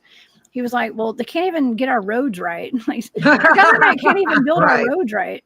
Oh, so it's just forever. Like Back to the Future. Where we're going, we don't need roads, Marty. Exactly. Well, it's like, well, they've got to keep all of us normal folks kind of dumbed down and moving slow and just keeping our faces in our work all the time. And can't be, expanding into outer space and having all this portal technology and things like that. Technology for me and not for thee. That's kind of how that is. And they got high-speed rails underground in tunnels going from military base to military base, or mag trains, zero energy trains. Then why couldn't we have a train going up to the moon or a space station? Yes. Yeah, exactly. Totally. Trey says they build over old world knowledge and tech with major landmarks of today. Yes. That's something that I don't know if it was like my lunch break or one of those guys, John Levi, one of those really good channels that does that good research. I heard they were doing a series. It might have been Levi doing a series on military facilities. I think it was military facilities, and how once they determine or like they mark something off as like this is federal now and it's like a military base, we're not allowed to go on there anymore. Right. And they say that his theory is that they've taken over all these old world sites so that we'll never get a chance to see it. And they're utilizing all that old world technology at those sites. Maybe that's where some of these deep underground military bases are. Is like Star Forts. Mm-hmm. They build on top of Star Forts all the time. And I mean, look at how many big cities have these big fancy post offices. Do you think there were always post offices? Do you think that was built on top of something else and the government took it over, so that's why it's a federal post office? Oh yeah. Well, we've talked plenty of times about the even we want to get into like the great resets and stuff like that, and this is for entertainment purposes only. The insane asylums and prisons, like those might have been castles across the United States. They were huge mansions. Breweries, yeah. The orphanages, yeah, huge. Repurposed, packed out, yeah.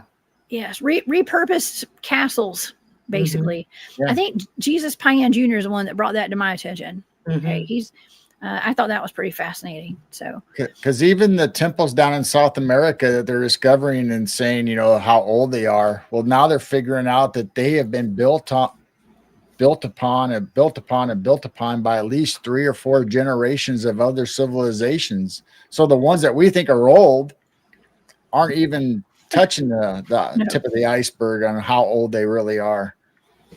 Wow, they're all founded. Yep, founded buildings. Founded technology. It's like, wow, did we get knocked down into like the dark ages for a while, and now we think that we're technologically advanced now, but like we are way behind what they were before the floods and whatever else happened here. Right. Well, if you think about that, just like we were showing medieval knights having swords with free energy, and now we can't even get cell phones to work right, but they were able to fight with lightning. And if you think about all the new people coming over here to make a new life, these buildings were already here, but their knowledge, all they could do is build wooden shacks. So that what makes sense there. All they could do is just build these horrible little cabins and shacks. But the cities were stunning. And why would they need cathedrals way back then? And then you go home to your little wooden shack for the night. Mm-hmm.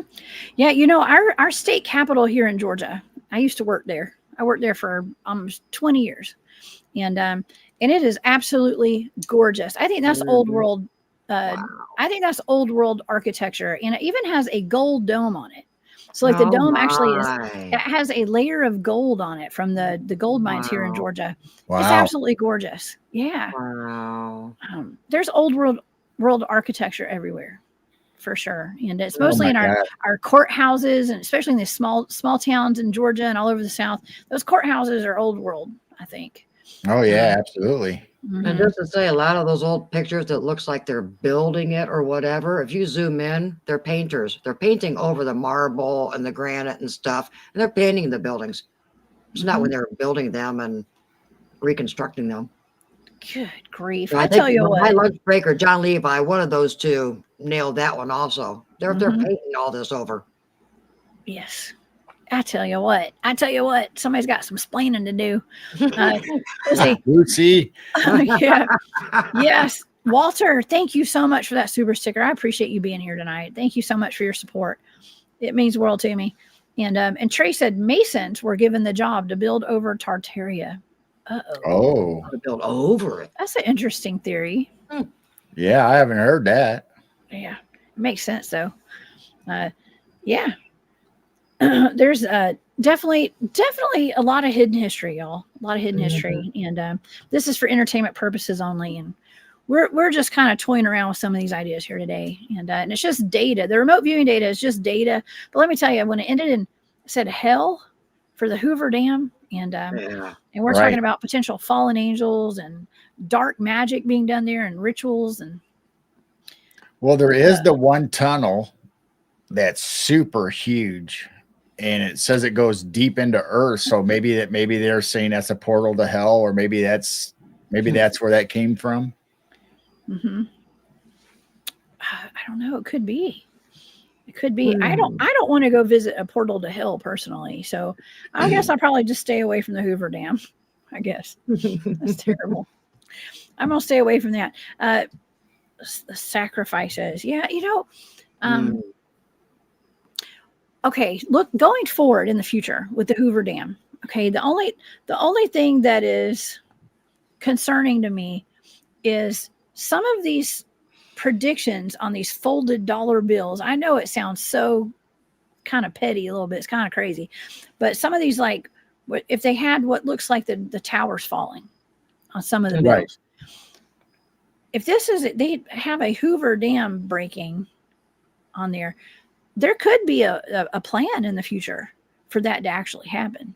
Hmm. And what would that mean for all the people that live around there? I mean, you know, Gravity. at some point too, Mother Nature may need to get back into balance, and it may just happen naturally one day. I mean, who knows? Do you know Hmm. what I mean? But Because that's where the water flow has been stopped. but if Lake Mead is draining, how much water could it actually flow compared to when it was in 2000? Hmm. Because Lake Yeah. Mead builds up, and that's where you get your energy going through, right? So if Lake Mead Mhm. is draining, Hmm. if the dam breaks, will there be enough pressure to flood out valleys? Would there still be that much water? I'd probably do some damage. I'm sure it would do. I'm sure it'd do a lot of damage, but They don't care. maybe not as bad as much. But I mean, if we've learned anything tonight, y'all, we've learned that there's a lot of things that have been covered up on. I think it's on purpose. Okay, Mhm. our history has been covered up. There has been for whatever reason, almost like a race to get all this covered up, and we've got newspaper articles. We've got some research we've done out of different man-made lakes, dams, and man-made lakes. We've got the proof of it down here in the South, especially with Lake Norris. Always go back to Lake Norris.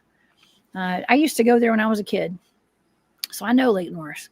But Lake Lanier, all these lakes, you know, they were putting mostly. I'm going to say, I hate to say poor people, okay, but people that were probably not rich, putting all them out Yeah. and Right. taking everything from them. And this is after probably a mud flood, after probably you know, I don't know, a lot of the Great Depression, strife, hardship, and all that. And then they go and they wipe all their, you know, their homes out, their livelihoods. And it's just a cycle of just, I know if Barry was here, he'd be like, this place is just a prison planet. This is hell. Yep. Well, I was going to say, have no fear. The government is here. Oh, gosh. The scariest thing you could ever hear. They're here to protect us. They wouldn't harm us. Right. Yeah. Well, the eminent domain, you know, working, like I did mention, I worked at the state capitol for almost 20 years. And my office was not in the Capitol, but I was there all the time. And one of the ladies I worked with was a lobbyist. I've hung out with all the lobbyists out there and stuff. And she worked for a power company. And so she was lobbying for eminent domain, and she would explain it to me, and I'd be like, that's horrible. Absolutely horrible. You know, I don't know if I could have the, I don't know. I'm not saying there's integrity involved with it, but kind of is, you know what I mean? Right. There kind of is. There's definitely a moral aspect to it. Yes. There is. Well, and your data did say should be nothing to see here, right? Nothing to see here, folks. Yeah. Yeah. Well, I think in that case, it's usually something trying to keep me from going in, you know, nothing to see here. Don't you worry about it. You don't need to go on your YouTube channel and tell everybody whatever you're looking at here. Just go back home and lock your doors and be a little hermit. Yes. Just ignore it. It's all the Matrix. Go back to sleep. Okay. But it's a dream. Anyways, it's a dream. Yeah. Yes. Wake up, Neo. JR wasn't really shot. Oh my gosh. Well, actually, we're here to wake everybody up. Okay, so y'all wake up. Everybody wake up. Yeah. Because I better sit up in my chair. Y'all wake up. Yeah, you know, we need to be aware of these things, and not just it's not just a simple water generator or a water, whatever they call this thing. Right. A dam. It's not just a dam or like a reservoir, water powered generator, whatever. It's not just that. There's something more to it. And there wouldn't be so many rituals and, you know, aligning everything just perfectly with the stars and putting all this symbology everywhere. And there's just something more to it. Yeah. I mean, if they did a ritual, is it still enforced? Did somebody else do a ritual to, to break it, to stop it? Or is it like a portal that's open and somebody has to go in and close it? So is the Hoover Dam still active that way? If that was a ceremony to do a ritual? Yes. Hey, Cryptidville. He says it's a hydroelectric dam. Hydroelectric dam. Yes. And I don't know. Could be some sort of CERN thing going on there. I mean, if there is, I'm not saying it's CERN, but maybe some sort of a collider thing. I don't know. I did see my friend in the chat today that hit me up earlier today, and we were talking about the space elevator.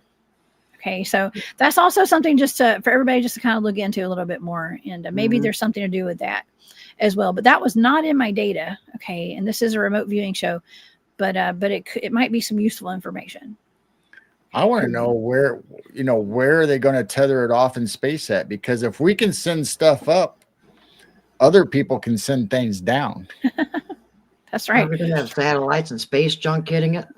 No, well, I mean, like other cultures, other civilizations could come down through that ladder, that elevator to us, or send something down to us that might not be good for us.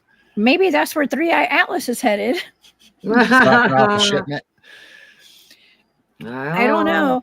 I know that my sister sent a pretty frantic text message today, and she was like, did you know that the president has called in? I don't know if the president. No, the Secretary of War has called a top secret meeting tomorrow of all these generals and stuff. And I was like, well, I was joking. I was like, well, it must not be too top secret if we know about it. Yeah. Right. If they announced it and you found out about it.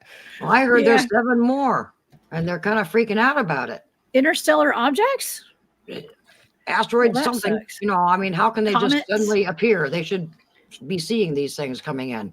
But yeah, I heard there's 7 more. Well, how many times have you woke up the next day and you seen the news where something was zipped by us and they didn't tell us? Right. Yeah. I mean, it might be about time for us to get some full disclosure. I mean, I say that like a question. Yeah, we keep eating Maybe? popcorn waiting. Yeah.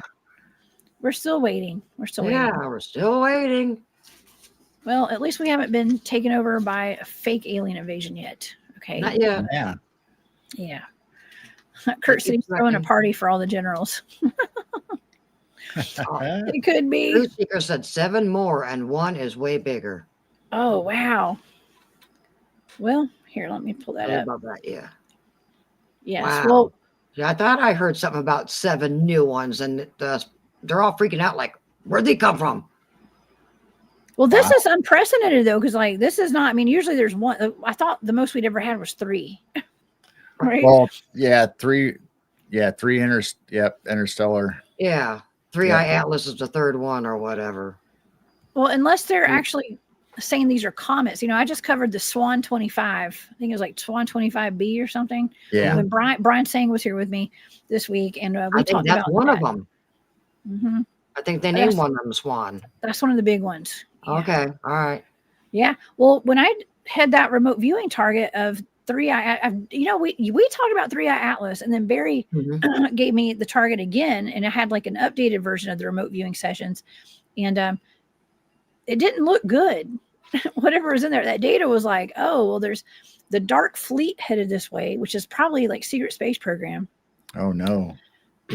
Connotations or some kind of affiliation. And then the session I did with for Barry's was like reptilians. Like, I don't know, something about reptilians. So I don't know. I'm not trying to alarm anybody because it's just data. Okay. Yeah, have no fear. Right. These are blind targets. And yeah. Honest content, this said Black Swan event. And I was just going to say the same thing about Swan, a Black Swan event. Wow. Oh my gosh. That's actually a really interesting up. connection.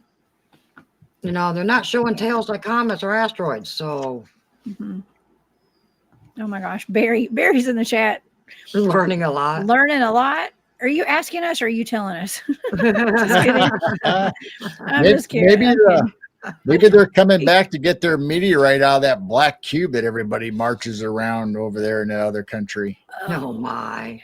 Well, they have 2 of them at the Hoover Dam, too. Right. At least 2. Actually, there's 3 if you count the one in the middle, too. I think there were 3. With fallen angels sitting on top. If those are fallen angels, yeah. Let's see if I can see to pull that back up.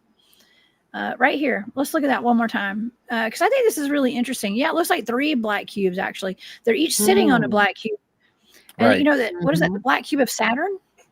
Maybe? Oh. Probably. I don't know. Yeah. Nothing to see.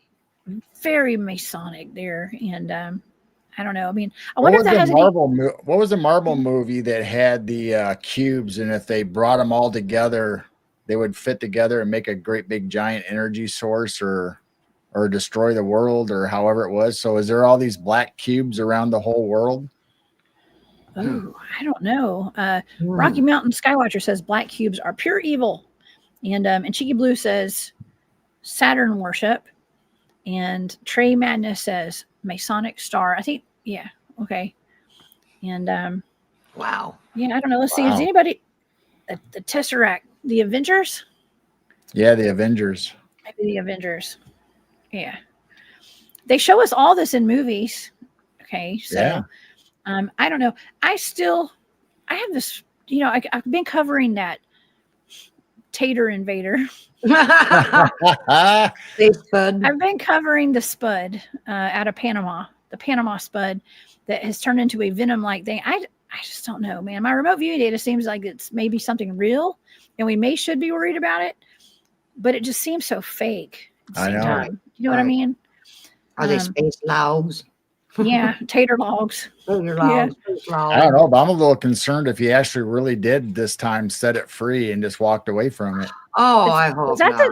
Okay, so you gave me you texted me right after my show. You said there was another update Tell us what the update was, Carol. What did he do? He supposedly, after he had it in the water and it kept growing, I guess he took it back out of the water, and he had no way of containing it because everything he put it in, it just kept growing. And so he was actually got the one video I saw, he actually had gas cans, and supposedly he was going to burn it because he just didn't know what to do with it and thought it was evil or whatever. And then the next thing I know, the very next video I clicked on said that he took it out into the woods somewhere and released it and walked away from it and then said, if anybody wants it, come get it yourself. God, that is terrible. Somebody needs to go. I'm just saying, go tackle that dude. Take the thing. I don't know. He was so concerned that he wanted to burn it. And then all of a sudden now I wanted to burn it. Let it go free and wreak havoc on humanity. No. I said that if I had a flamethrower, I would probably burn it. I'm just saying. Wow. And I love, what did I say? I love animal life. Okay. But that thing that ain't an animal. Okay. And I know how this ends. I've seen Predator. Okay. We've seen Venom. Yeah. I mean, I thought of the movie Lucy with all the graphite Lucy that she turned into and was working. It's like, oh my gosh, I hope that's not what that is. All the black goobly goo. Yeah. By the way, Lucy is one of my favorite movies. I love this movie. I know, that is a good movie. Yeah, I've seen people complain about how stupid that movie is. They just don't understand, man. I'm sorry. It's so good. I'm sorry, but it is literally, I think it's one of the best movies. Disclosure. Sure. Yeah, it's very good. Good disclosure. And Mark, I saw your comment about James Rink. There are a lot of people who do believe this is actually something good coming in. And of course, like Barry said, Barry and I had that discussion the other day. It's like my remote viewing data oftentimes is pretty dark. And it kind of, I get, and Tanya and I always talked about that too. When we would do targets, we do the same target. And I would always get like the darker side of the target, and she would get the lighter aspects of the target. Oh. And I am not a dark person. I'm a pretty happy lady here. Okay. But here's the thing. Here's the way I look at this. Is like the truth is somewhere in the middle. And if we can just put the information out there, we can change the outcome. Okay. To me, that's the way I look at it. Just like with Lucy. I mean, we have the ability to, create our own reality. And they do actually put things out there to us. Like they put information out, they put symbols out. The world is run off symbols and numbers. Okay. Basically. Yeah. They put things out there for us to subconsciously get into our subconscious so that we start creating it for them. And that's why we are where we are today with a lot of bad things going on in the world, because we think the worst out of everything, right? We live in fear. You turn on the news and it's all like, who got shot today and, who got attacked and what kind of war is about to happen. And your kids are going to get shipped off in the draft and all this stuff. It's like, it's wild. Now we got and there's aliens coming. Yeah, it's always living. It's always keeping us in a state of aggravation, frustration, and fear and anxiety. And that anxiety, that's some powerful energy right there. Yeah. That's loose. Nothing with their emotions. Yeah. I was telling. Go ahead. What did I say when we were on talking about the 3-eye atlas? That this one professor said it was hostile. Well, how do we know it's hostile? Yeah. If anything does come down from good that looks like a holy city or New Jerusalem or something good, they're not going to tell us it's good. They're going to put fear in us and say, oh my goodness, they're aliens, they're hostile. They're not going to tell us it's anything good coming back. Right. I was telling Jane the other day the same thing about the Atlas, the MI, that, how do we know it's not Star-Lord and Groot? And rocket. It's Groot. They just stole somebody's batteries, and the fleet, the 7 behind her, chasing it because they're trying to get their batteries back. Yeah, Groot's on his way back. Might not have anything to do with us at all. It might be just something. They're just zipping by Earth on their way out. My son would love to hear this conversation right now. He loves Groot. He's got a Groot plushie. I know. I like Rocket. I like Trash Pandas I like galactic Trash Pandas. Yeah. I've got plenty of Trash Pandas in our backyard. I guess the number one question I have is what does the Simpsons say about the Hoover Dam? Is something going to happen? Have they already predicted it? Yeah. Ooh, I don't know. Say? I don't know. I know the $50 bill says that it's going to break. Okay. But I don't know what it all boils down to the Simpsons. Yeah, did the dam in Springfield break and destroy everybody? And Well, if you find anything in the Sluminati cards about it, let us know. Shluminati. Yes. Well, I do not. I've not bought a deck of Shluminati cards, but we can look them up for sure. Isn't it odd how all these things come true? They all eventually seem to happen. It's magical, isn't it? See who's starting it today in your chat. Look no at that. spandex allowed. I know. I just had that up there. No spandex. Oh, yes, no. that's what Blazer said something about a spandex monster a while ago. Oh my. If anyone's wondering, that is actually from our show that we did yesterday, where we were talking about the rake, and Barry was on the show with me and James Rink. And I think I deleted all those pictures, but I had I took them down. I had a picture of a rake costume, and I was like, well, I can't wear this because after 40, you don't wear spandex anymore. Okay, I'm not gonna catch me in spandex ever again. And not that I ever wore. I guess I did wear it when I was young, when I was in dance and stuff. But no, I ain't wearing no spandex, y'all. Spandex. I ain't wearing no spandex rake outfit. I will not be a rake this year. I will not. But anyways, you can get your kids those rake costumes are actually at Walmart. So yeah. There you go. Oh my gosh. Yeah, we got in that. That was a good conversation on your show last night, though. That was fun. I was in your chat. That was fun. And, they wouldn't stop. It was spandex the whole night. Was it? I stayed in there till I fell asleep last night, and so that was fun. Yeah, I think I was mentioning that. I'm sure Jessica starts the conversation, then she leaves. I was asleep. Probably had an earbud in my ear too when I fell asleep. But anyway, what does Gerald do? He tries to find spandex pictures of Sasquatch, and couldn't find it. I had to make my own. Yeah, you did send me one, actually. Yes. Yeah.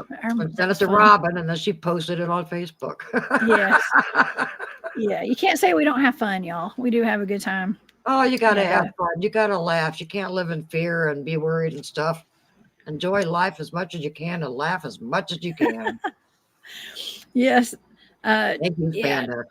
C Duke says that she wants to see y'all in the rake costumes. Oh.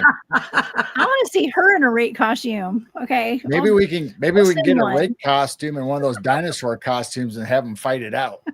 Why don't you buy one and have a giveaway? Buy one and have a giveaway on your show.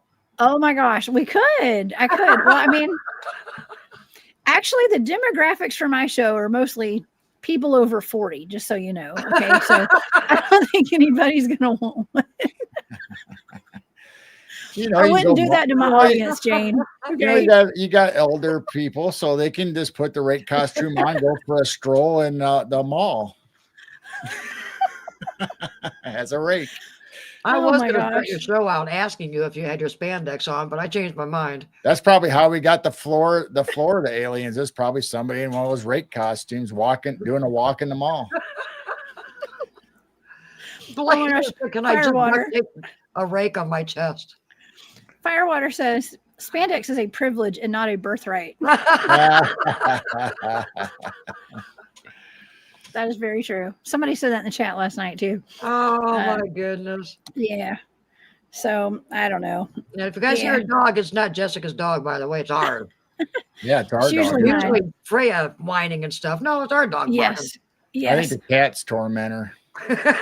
Oh yeah. Well, that's why I was a couple of minutes late tonight because I had to go walk the dog real quick. So I did that. So she didn't do that tonight. Yeah, she's behaving. It's our dog that's misbehaving. Oh my gosh, your dogs aren't misbehaving. They're doing their job. Is what they're doing. They're doing their job. Yeah, bad cat. Yes. Ange says spandex will take kilograms off your body contouring. What? What? What is that? Spanx? You know that I actually hung out with the owner of Spanx. Gosh, what was her name? Started with the S. Anyways, I've hung out with her before. I can't remember her name. She's like a billionaire now, by the way, and that's when her company just started kind of getting real popular. She just gone on Oprah when I met her. Yeah. I saw her on Shark Tank. Yeah. Gosh, what is her name? I can't remember. Somebody put it in the chat. But anyways, yes, it's like I'm friends with her. I can't remember her name. I'm not really friends with her. I just knew her. Okay, but anyways, Sarah Banks, something like that. Sarah Blakely. That's it. Sarah Blakely. All right. Gosh, it's like it's gonna come to me. I just gotta think. Gotta tap my forehead. But Sarah Blakely, that's her name. Okay, so shout out to Sarah Blakely and Spanx. And I remember I went to her office and she gave me like a whole bag of Spanx products. And Really? back then, I thought I was fat, but y'all, I was so skinny. I was skin and bones back then. And now I could use it. Okay, but back then I didn't need it, but I thought I did. So, but anyways, now if she could add a rake costume to her collection today, she would make billions. I'm just kidding. No, she wouldn't. That's crazy. In case the guys are wondering what Spanx is, that's the stuff that sucks in your extra skin and stuff. So you look skinny. Okay, when you wear it. But anyways, okay. Well, y'all, this has been a fantastic show today. Sure has. Fantastic show tonight. I have definitely learned a lot out of this. I didn't know the first thing about the Hoover Dam. I really didn't until I've been sitting on this target for a while, by the way. I have. I did kind of put it out to the audience. I didn't know if the audience would be interested in this. Oh, you know, I think they are. I mean, I from think what they they've are been too. saying in chat. I've seen a lot of damn jokes in chat tonight. Oh, damn jokes. Oh my gosh. Break skinny jeans. Blazer. Before we end, if you didn't care, I have a picture that we showed the other night and we asked a question to our chat, and I'd like to ask the same question to your chat. Oh. Okay. Yeah. Yeah, let's ask it. All right. Okay. Take this down. So here's a picture. Okay. So here's a 17th century engraving. Oh yeah, this of these 4 guys that are seeing a dragon in the sky, and the lines are supposedly them seeing the dragon. Well, I thought the other day, what if these are sorcerers or magicians that are projecting that dragon or manifesting that dragon? It's coming out of the third eye. Because look at the way, the third eye. Look at the way their hand gestures are, and the one guy is leaning backwards, like it's taking energy away from him to project or make that dragon do something. So did the chat think that they're actually in awe and seeing a dragon? Is that what this is depicting, or are they controlling and manifesting this dragon? And what year is this? You said 17th century. 17th century. So now, come on, something's fishy. or what if they have some sort of technology on their eyes, like those glasses that people can wear today, and they're wearing like 3D goggles or something, and that's just the way that they drew it out like that. Because why would they draw all these lines? Just by them looking at it or seeing the description, the description that came with this picture said that that they were in awe and they're showing them viewing a dragon. This is what they were seeing. But to me, it looks like they're controlling it or manifesting it. What does it say above? Do you know? It says something about the men and excitement and awe, seeing a dragon or fascinating creature or something like that. I can't remember exactly, but it has nothing to do with what I'm saying. Huh. Well, Zinja says Draco star system constellation. Maybe they're looking at the stars. I don't know. Or Neo says, I mean, that's a good thought on it. Neo says hologram tech. Hologram tech. Could be that too. Could be, hey, they could have had Project Bluebeam back then. You know what I mean? Macy's parade. Yeah. Who said that? Somebody in chat at the start of going, gosh. Somebody said Macy's parade. Mike. To me, you know, when I first downloaded it, I thought, oh, what a cool picture because it has a dragon, you know, it's an old one. But then after I looked at it, it's like, that looks like they're controlling or manifesting this dragon to do something. Maybe they're getting ready to send it somewhere to destroy a city or a fort or a castle. Yeah. Well, Max Life says, or what if the dragon is hypnotizing them? Right. And well, I think that's a good point. But I think that if it was hypnotizing them, the beams would be going down on them. Right. That looks like the beams are going up to the dragon. Is it going down to their third eye, or is it going up to third eye? No, I think they're projecting up. Right. Yeah, it looks like it's projecting up. So I don't know. That's a wild picture. Maybe it's going the other way. I don't know. I thought it was going. I thought they were doing it to it. Maybe the dragon. I don't know. I think that's really cool. It looks like they're almost surprised, or maybe they're trying to control the dragon. Maybe they're doing mind control on the dragon. Right. I don't know. Maybe it's But then the that. other point I made last night is, okay, the guy in the middle with the cane looks like he's losing energy or falling backwards. The guy's over there leaning against a tree like he's wasted energy, like has to sit down. The other guy's leaning against a rock like he has to lay down because of, I don't know. Just like, and you always know that they say that the sorcerers, once they do something, they just like remote viewing or anything, you have to have a rest period. I mean, it takes a lot of energy out of you. So I see three people there that look like they're having a lot of energy taken out of them. Wow. Yeah, Amy says, or maybe they are puppets of the dragon, Geralt. The dragon has them on strings like it's puppets. Oh, so that maybe the dragon is Mind control. the empire. I still like Macy's Parade. Macy's Parade. Well, maybe they're just harnessing the dragon energy. I think Kanye said that. Got dragon energy. It is a cool picture of a dragon, though. It is. Let me take that if comment nothing down. else. Wow, that is so cool. Girl, you find the best graphics and pictures and historical stuff. I think they find I'm him impressed somehow. I don't know how. A lot of times they just pop up, and it's like sometimes I'm not even searching for them. They just like there they are. It's like he just comes across them and goes, "Ooh, cool, save." So I just wanted to know. I just thought I'd ask and see what your chat and everybody thought about this picture, because we brought it up last night, and I brought it up the same way. Is a dragon being seen, or are they controlling the dragon? Maybe even manifesting it, making it happen. Interesting. Damien says, I think the dragon is controlling them through their third eye. Oh, and, okay. Neo says, harvesting the dragon energy. That's what I said. Bounty Hunting Bear says, frequencies and light waves. And Max Life says, 17th century 4th of July special effects. And let's see. Andrew says, similar to Maharishi effect, a lot of people meditating and generating a certain effect, a lot of people actually using their energy for a certain purpose. Yeah. Mm-hmm. That's how I see it. That's what I thought. After I looked at it a couple more times, I thought, man, it looks like they're manifesting it or controlling it and using their energy. Wow. I like this, actually. I like this comment from Night Gazer saying CE5 for dragons. Dragons? Oh, yeah. They summoned a dragon. They telepathically summoned a dragon. Okay. Yeah. I don't know. CE5 is listening to tones and frequencies, though. I've had to do it. It's kind of boring, by the way. I don't like CE5 personally. Because you never know what you're going to call in. It's kind of like opening up a Ouija board at a ghost hunt. We like doing the love and peace, and I just send out love, joy, bliss. Only ask for the good ones to show up. So your 911 call yesterday.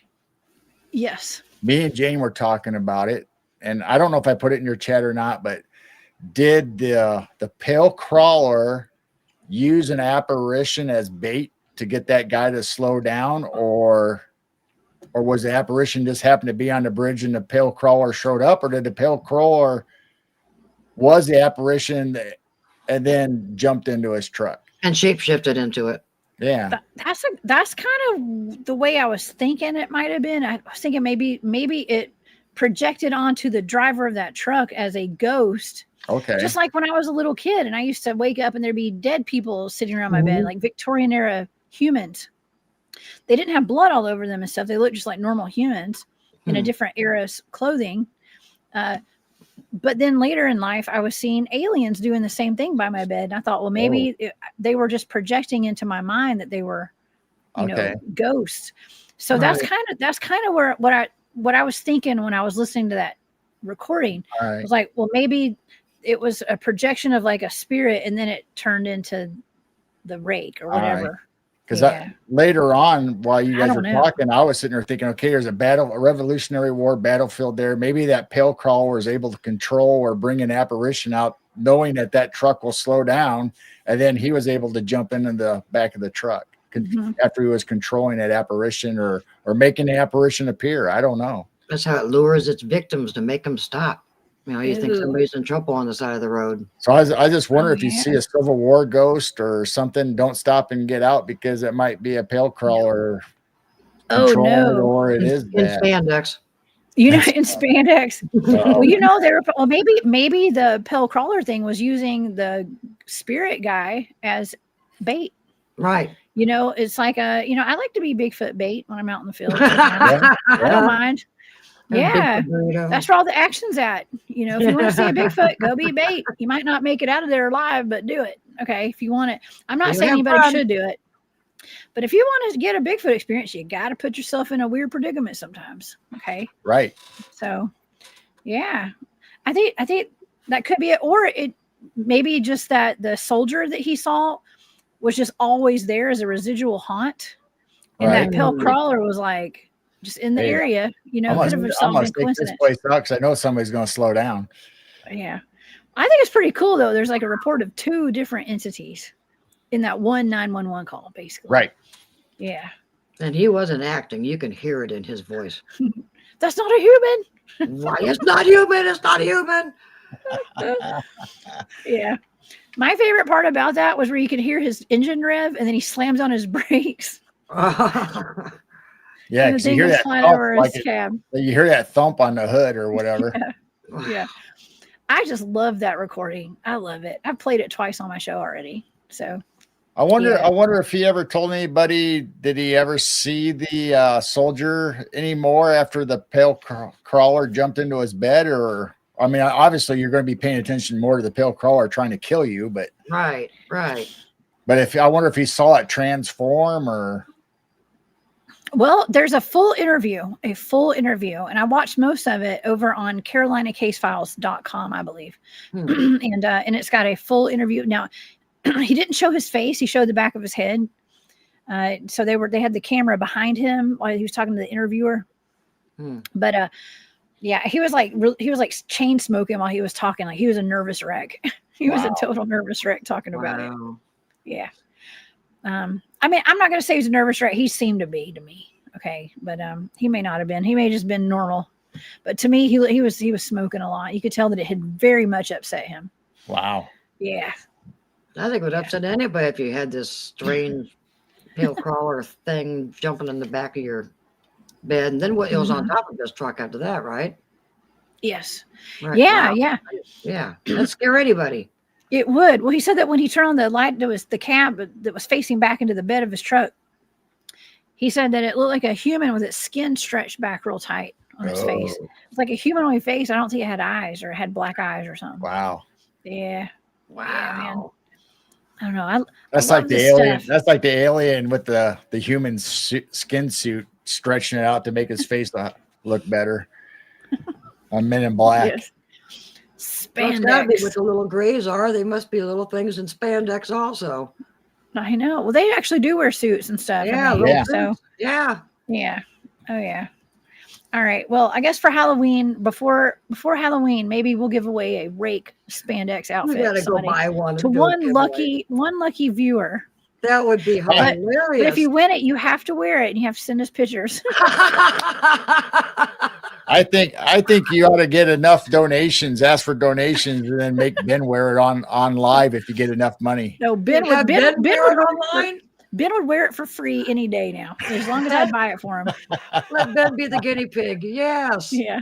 Great costumes. Put Ben in the Halloween the rake costume, and put a GoPro on him and have him walk out around the neighborhood. Well, at some point, those spandex costumes got real popular with the kids, and he's had just about every spandex costume you could possibly get, and he would wear them till they got holes in the feet and the hands. Oh my gosh! And the butt. they fall apart, and he would wear them till the stitching came out. Yeah. Okay. I still have some of them put away because they were so amazing. Kid, you had that horrible plastic with a rubber strap around it. You had to wear your face and about killed you. You can smell your own. You can breathe in your own face and stuff and those things. I remember. The hot I had that too. Inside the mask. Plastic. It's all plastic. Polyester and plastic. They've come a long way. Yeah, they've come a long way. It's all spandex now. So. Anyways, I don't know. Are you guys dressing up for Halloween this year? No, probably not. Yeah. We usually don't have anybody come to the door either, so we usually just do other stuff. Oh yeah. Well, I got to come up with a costume again. I had a dragon on my shoulder last Halloween. I had a show with Arkeem, so I might dress up. Yeah, I might dress up a little something. I don't know. We'll see. Is that like an alien space pirate, but instead of a parrot, you had a dragon? Oh yeah, that's kind of cool. Well, I had last year I had a dragon and just like rhinestones on my face or something. It was just very basic, but it was fun. That was 2 years ago on Andy's show, the UK. You had a ghillie suit, right? Yeah, you about died that night too, right? I actually had I had a werewolf mask, and it got really hot, and they couldn't hear me talk. Oh, right. And, okay. I came on with a dog man face. Yeah. And then I ended up putting Ben's ghillie suit on. Yeah. Yeah, that was fun.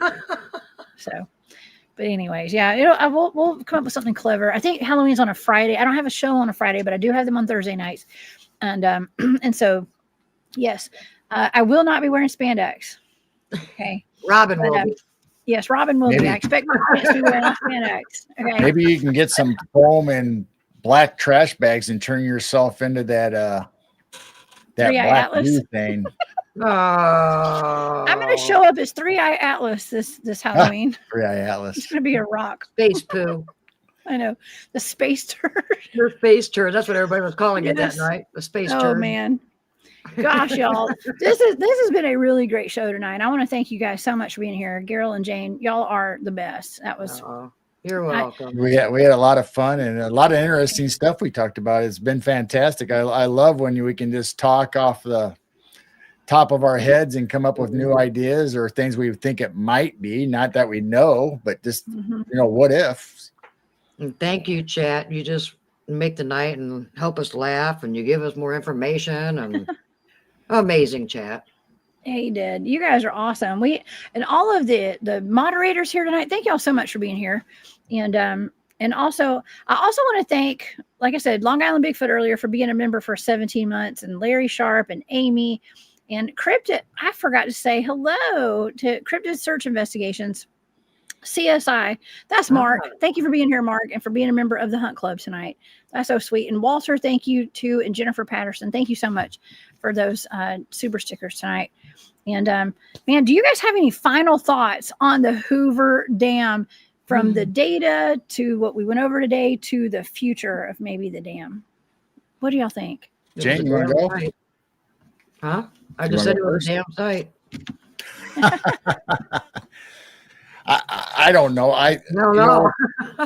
If it's not a secret project or some kind of thing like that, I mean, is there ancient technology there? I mean, how would we know unless they turn it on and show us somehow? But I think there's more to it than that, with all the symbology, the symbolism, and whether it's Masons or demonic, not necessarily demonic, but I want to say seraphim and the archangels and all that stuff. I mean, it's so many angles you can go from. How do you know which one to pick to say, okay, I think it's this, I think it's that. Maybe it's a combination of all. Right. I don't know. Yeah. Well, this is interesting. I'm still seeing, we're still getting great comments in the chat, y'all. We still are. Zenja says, wait, hold on. Let me go to the one above that. These are moving. They're still moving very fast. I know. The jet's flying tonight. Stargate being powered by the dam. It's a pyramid with copper and water. Oh. I think you might be right. I think it's something like that. I really do. I think that there is a portal of some sort under there now. Do they have a pyramid? I don't know if it's a pyramid. I don't know. I did see what I interpreted as a ancient mound where I was remote viewing. That's under where the dam is. Now that could be under Lake Meade. There could just be a bunch of buried, like Indian mounds down there, or earthen mounds. Maybe that's what I was seeing. Right. It could be anything. Okay. But I did pick up definitely on a portal of some sort. What was the exact word again? It was a gateway. What's interesting too is, like, here's something I just want to make this point. I wrote down gateway in the data, and I was just thinking, if Fort Meade is where the Project Stargate happened, that's the remote viewing project, or the program with our U.S. military. I'm a remote viewer. I'm remote viewing this. They use the Stargate program. Okay. And like, well, the gateway program, the gateway process. I wrote down gateway right here in my data.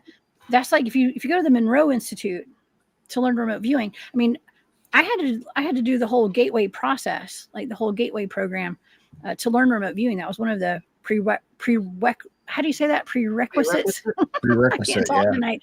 It's kind of like, it's almost like required reading, basically. Like it's not reading, it's actually a program that you listen to, like binaural beats and stuff. But that's called the gateway process. And I've got gateway in my data. It's like remote viewing stuff. I don't know. I think there's a connection there. You know, there's a reason they had the Stargate program right there. There's something bigger going on here. Okay, that's all. Right. And maybe I was just through the data, like I was making a connection to that gateway program being there, you know, with that gateway. But I think there's some kind of, I think there's a portal there of some sort. I think it maybe now is it old world technology, and maybe it's more ancient than that. Maybe it goes. I think it's more ancient than just old world. Maybe the old world built on top of something that was more ancient than that. You know what I mean? Like, right. That's what I think. So I don't know. No matter what, it's something. It's a place of power, and the powers that be right now are utilizing that force, that power there, for something bigger that we're not fully aware of yet. And maybe it's a space elevator. Maybe that's part of it. Yeah, Maybe so. Or maybe they're just ripping through space and time and going in and out of other dimensions right there too. Okay. So I don't know. I enjoyed the conversation tonight though. Okay. Yeah, amazing. I think we put some good effort into it. Yeah. We can't say we didn't tear it inside out, upside down, and we looked through it every direction tonight for the most part. And so thank y'all so much. Please tell the audience where they can find you at Midwest Night Watchers and Chiro Sounds. I'll put it up on the screen. Jane, go ahead and tell them about your site. All right. Well, I am Mrs. Midwest, which everybody knows, but I do have my own personal YouTube channel, which is called Chiro Sounds. And I play, as you can see behind me, I got gongs, singing bowls, Native American flutes, handpans, tongue drums, and all kinds of crazy things. I like to help people feel peace and relax and just let things go and keep your vibrations high. Oh, yeah. Awesome. Absolutely. I love that. Keep your vibrations high. Okay. And now, Midwest Night Watchers. Tell them where they can find you. So you can find us on Rumble and YouTube, just like Jessica's got up on the screen. We do the live 24/7, which is basically what Jane does. She keeps tracks of the cameras and edits videos and puts them on our YouTube. But then we also have our guests on Sunday night. We've had Jessica, and Jessica will be coming on again, and other people a lot of people that's been on Jessica's channel we've had on, and several of them anyway. And so we have guests at 6 p.m. Central on our Rumble and YouTube. The show's called Piercing the Veil on our channel. And Fridays and Saturdays, we usually have movies on our Rumble channel only. So they could be old monster movies, could be sci-fi movies, mystery murder movies. It's old movies that you might have watched or seen or heard about, or maybe some people tell us they've never seen these movies. So it's really fun to have a movie night and people hang out and chat and say hi and goof around, kind of like what we do on our Wednesday night, the Night Owl Lounge, which is on Wednesdays at 10 p.m. And we go 2 or 3 hours, sometimes 4 hours. You just never know. And we talk about weird stuff and sometimes spandex. Oh my gosh, spandex. Spandex. I don't think we'll ever get over this spandex thing now. That was so funny. I was laying in bed listening in. Okay. And I just had to hop in chat. I don't usually hop in chat when it's that late. Because that was a late show last night for me. I'm on the East Coast, of course. But that was funny. That was really funny. So everybody's mentioning the screaming goat. Yeah. It was funny. Corey, thank you for that. He said this is the most intense episode for me so far. Oh, wow. I guess I'm going to take that as a compliment. Thanks, Corey. Yeah. It was pretty intense tonight, y'all. It was. So I appreciate everybody sticking in there with us. For the full show, if you're still here right now, you're a trooper. That's right. And, yeah, we definitely appreciate y'all. And again, I want to thank everybody so much for being here. Y'all, please come back and see me on Saturday night here. I will be back at 10 p.m. on The Hunt. It'll be a live show, and it's going to be a lot of fun. And yeah, if it like again, if anybody wants to see the raw remote viewing data, there's actually some more data there too. But you can go to my Patreon and be a member. And thank you to all my Patreon members, all my channel members as well. Where I put out exclusive content here on the YouTube channel. And thank you to my moderators and just everybody. I'm thanking everybody tonight for being here and for all the people who made donations and all that. So, all right, y'all. Well, I'm going to go portal out now. Okay, we're going to go jump through a portal. Going to go find the Stargate and go to sleep in the astral tonight. And I'll see you guys in the ethers. Or hopefully not, actually. I don't know. I'm going to let it knock out. Maybe. I don't know. Should we see each other in the ethers? It's kind of fun. I don't know. Yeah. We'll see. Y'all don't come looking for me, though. Okay. I will be sleeping. Stay out. All right. Y'all have a great night. Jane and Garrel, thanks again for being here. And thanks for having us. And keep your vibrations high, guys. Stay away Keep from looking fear. up. Yeah, Yes. keep away from fear. No fear. Just live in awareness. Keep your head on a swivel. We are living in weird times right now, y'all. So weird. And yes, just be safe out there. Come back and see me. Yeah, close your curtains. Popcorn in the store. Exactly. Y'all have a great night, and I'll see you Saturday. Bye, y'all. Nah.